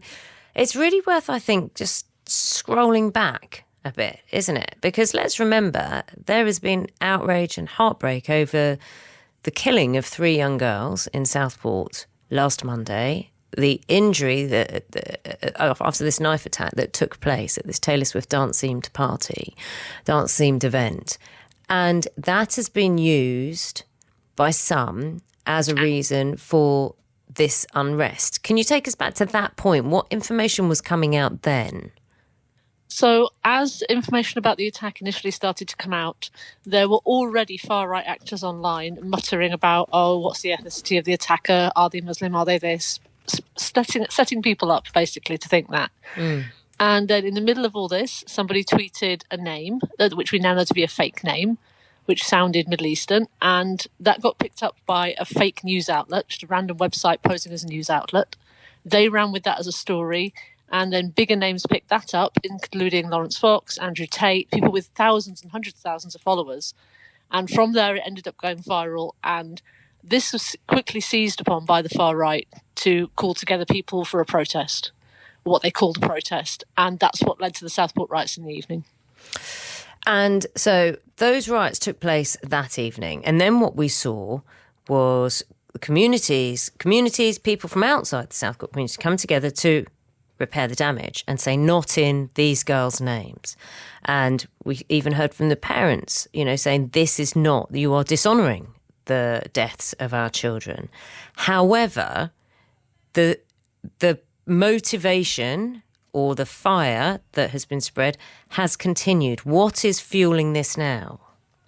What's fueling this now is far-right activists, if you want to call them activists. And tell me the evidence you have for that in terms of, what you've been looking at. I've been looking at social media accounts. I've been looking at channels on the Telegram app. I've been looking at all the far-right channels I normally follow and keep track of, all of whom have seized on this and all of whom have basically put out a call to arms. And that call to arms is what? It's basically calling people to find their local asylum seeker hotel. It's calling people to attack local mosques. It's calling people together to allegedly protest. But I'm not sure. Some of them, I'm not entirely sure what they're trying to protest, because we now know the name was fake. The attacker isn't Muslim. It has absolutely nothing to do with immigration because the attacker was born in this country. So at this point, they're just using it to fuel whatever fire they've had going. So it's anti-immigration, it's basic racism. I mean, there's some almost borderline neo-Nazi groups out there picking up on this because it aids their cause. They know they've got angry young men who'll respond to it. Social media, this is where you found this evidence. What onus has been put on social media to police some of this, to limit some of this? And which aspects of social media are we talking about? Which platforms? We're looking primarily at Telegram and Twitter. Right. And Twitter specifically because they have policies in place that say you can't publish false information, you can't publish information that may cause harm to another. And they're not acting on these. I mean, Musk himself tweeted at some point over the weekend referring to the riots as, indicative of civil war, or civil war is inevitable. That's what he said. He's fueling this fire when he should be challenging it. He should be taking down the fake accounts, the far right, what's the word? Sorry, I completely lost my brain. Activists, sorry. That's all right. Agitators, that's the word I'm after. Sorry, agitators. He should be acting on this, and he's not. And I mean, over the weekend, what was it, Friday, I think it was, Impress themselves, the press regulators, have called for a conversation to happen between platforms, politicians, and the media to look at what we can do to get a handle on this. So in the absence of that, we've still got in the absence of social media companies doing anything, Yvette Cooper, the Home Secretary, says she wants them to take some responsibility for some of these messages that are circulating. I don't know. I mean, how many times have we reported, I reported, must have done stories on, parents trying to take action against social media for the harms they've done to children, or harms they've allowed to be on their platforms that have affected children. To what end? Yvette Cooper calls for it, to what end? This is the problem at the minute. We're stuck in a situation now where social media platforms are privately owned companies. They're privately owned companies that aren't even owned in the UK. So we can put laws in place, but whether they'll be implemented is another matter. We've also got the problem of being able to limit hate speech, limit dangerous calls to arms, whilst not limiting free speech, and finding laws that can do both is really difficult. And it's also about social media companies wanting to. As I say, they're private companies. If Musk decides that he just doesn't want to do that because he makes more money from having all this hate flying around his website, at the minute we're kind of stuck. This is why. Sorry, go on. So that's why these conversations need to happen. We need to find that solution because we don't currently have one that's concrete. So when Lord Walney, who's the government's advisor on political violence and disruption, he says far-right actors are, and I quote, almost certainly, unquote, being quoted again, aided and abetted by hostile states in creating and fanning disinformation. Is he right? There has been evidence of hostile states. In this particular case, it's unknown at the minute. I traced the original website back to a YouTube channel which was originally owned by Russians, but other researchers have done other research on it and found different things.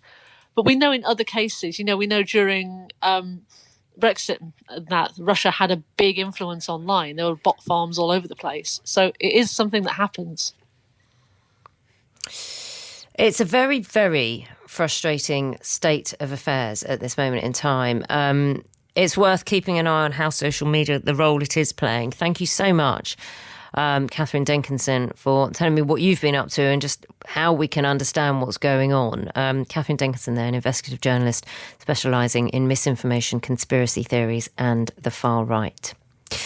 It is 20 minutes to 1. OK, so continuing on the theme of what's been happening in terms of this violence that we've been witnessing around the country, a man has appeared in court in connection with last Tuesday's riots, which were outside a mosque in Southport, and that was the day after the stabbing attack had taken place, just a short distance away from where that happened. 2 other men have appeared in court in relation to disorder in Liverpool. Our reporter Phil McCann is there and can tell us what's been happening in terms of what happened in court, Phil, and are there any more court appearances scheduled? Yes, Naga, there's a long list of people who are due to appear at Liverpool Magistrates Court here this morning in this large building in the middle of Liverpool. And they're appearing in connection with, as you mentioned, the rioting that took place in Southport, but also the rioting that took place here in Liverpool at the weekend, which I was present for some of it at least, down at the Pier Head.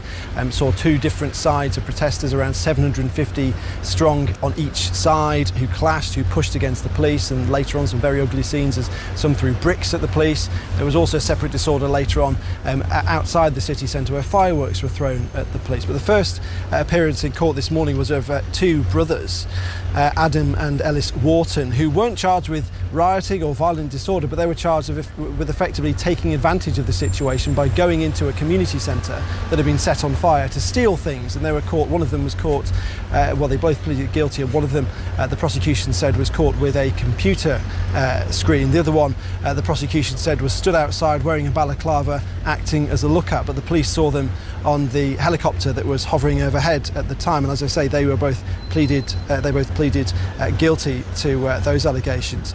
And then there was another man, Derek Drummond. He pleaded guilty to both violence disorder and also assaulting a police officer. And the details of this were given out in court, and because he pleaded guilty, I can report them to you. There are around 300 people at the mosque. We've seen the pictures on TV, of course, shouting various slogans towards a mosque that they were targeting. This police officer was guarding a van while his colleagues were inside changing into their riot gear, but he wasn't wearing public order gear, riot gear. Protesters were throwing wheelie bins, tins of paint at the police lines, and then Mr. Drummond punched the officer in the face. Another officer then pushed him back, and that officer then stayed on duty for 25 minutes before reinforcements arrived. The prosecution said during that time he was also hit by concrete, and that was another incident that was filmed on body-worn video and on the police helicopter. So yes, it's going to be a very active day today, this morning in court. And just one detail that I can bring you, just to kind of give you a flavour, I suppose, of the atmosphere in the court.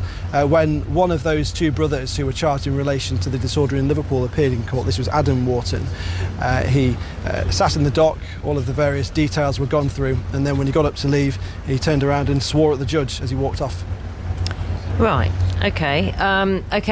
Phil, thanks very much for that. That's Phil McCann there, bringing us up to date after a man has appeared in court in connection with last Tuesday's riots outside a mosque in Southport.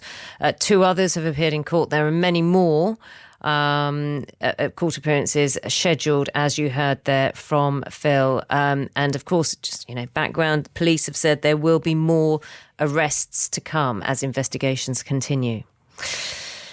That's happening here at home. If we take you to the Middle East now, several countries are urging their citizens to leave Lebanon. This is because of rising concerns of conflict in the Middle East region. Iran has said there will be severe retaliation against Israel, which it blames for the death of Hamas's political chief, Ismail Haniyeh, in Tehran on Wednesday. Now, the Foreign, Commonwealth and Development Office on Saturday said that Britain should use any commercial option still working to get out of the country. Now, joining me from Beirut is journalist and head of news for the Lebanese newspaper L'Orient Today, Olivia de Poitevin, joins me now. Olivia, hello.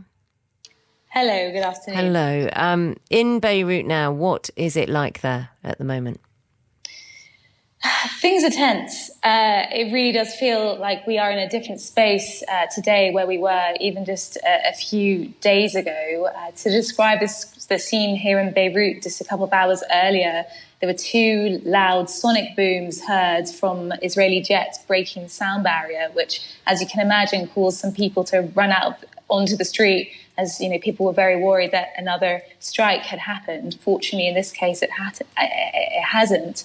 But things are really tense at the airport right now.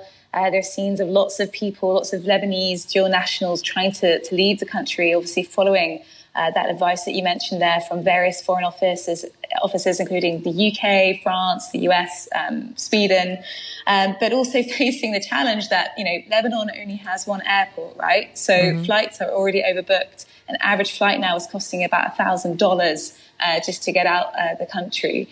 So it's tense and it's kind of getting increasingly chaotic as well. This severe retaliation that Iran has promised, the big response, any thought of what that may be?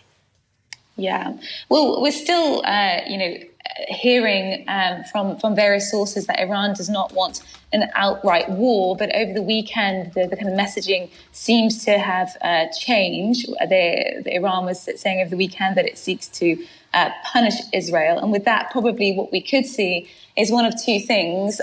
One, the kind of less escalatory response would be a direct strike from Iran, followed by a direct strike from Hezbollah towards Israel, which would not be coordinated, which would just strike military targets. But certainly some sources in the past few days have been indicating that potentially what we might see is a very different response to what happened in April when Iran responded to a strike on its embassy in Syria by Israel. And what we could see is a multi-front approach. Iran backs numerous proxy groups in the region, including Hezbollah in Lebanon, the Houthis in Yemen, as well as obviously Hamas and then Kataib Hezbollah in Iraq. So the greater fear and the very dangerous situation that no one would want to see is all those fronts coming together and launching a coordinated attack on potentially not just Israeli military targets, but potentially population centres like Haifa or Tel Aviv, which obviously would run the grave risk of casualties among the civilian population. Have you been told to leave?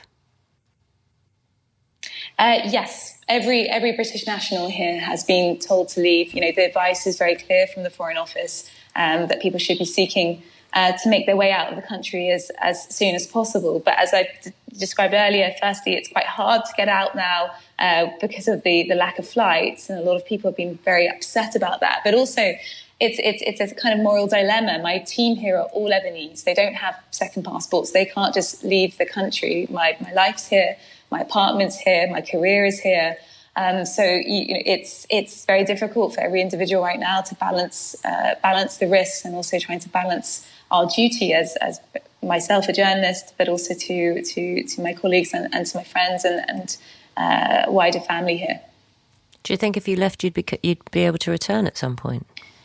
That is the real fear. I mean, in 2006, Beirut's airport got struck by the Israeli army.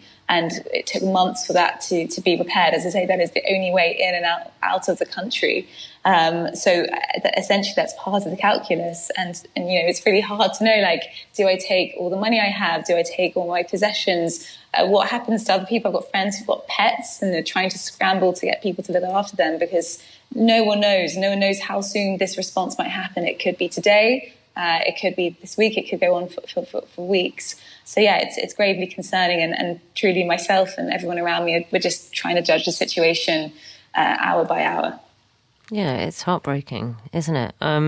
In terms of what you do in the meantime, what are your team? You were saying many are Lebanese. What are your team saying in terms of what they fear, what they're talking about with their families? Because ultimately, you have the option. I know it's difficult, but you have the option, as you've made clear.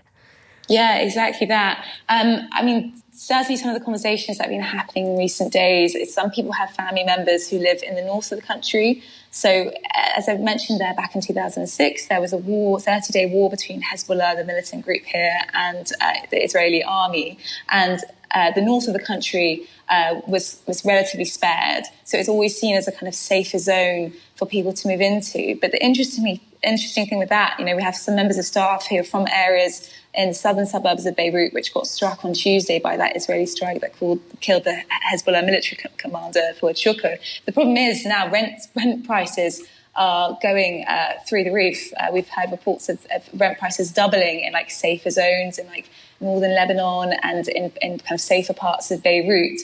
So again, it's every decision kind of comes with like both that kind of moral complexity, because people have like older, elderly parents who really can't move or have been living in their house for their entire lives, plus also the kind of economic factor that, this country, got to remember, is in the deep depths of a grave economic crisis. Since 2019, the currency has all but lost its entire value. So people don't just have tons of savings, they're all stuck in the banks here. So how are they going to suddenly muster emergency money to then move their entire families, northwards towards apartments that are now more expensive? Do you see what I mean? It's becoming a Pandora's box, My thoughts, obviously, with you, with everyone there.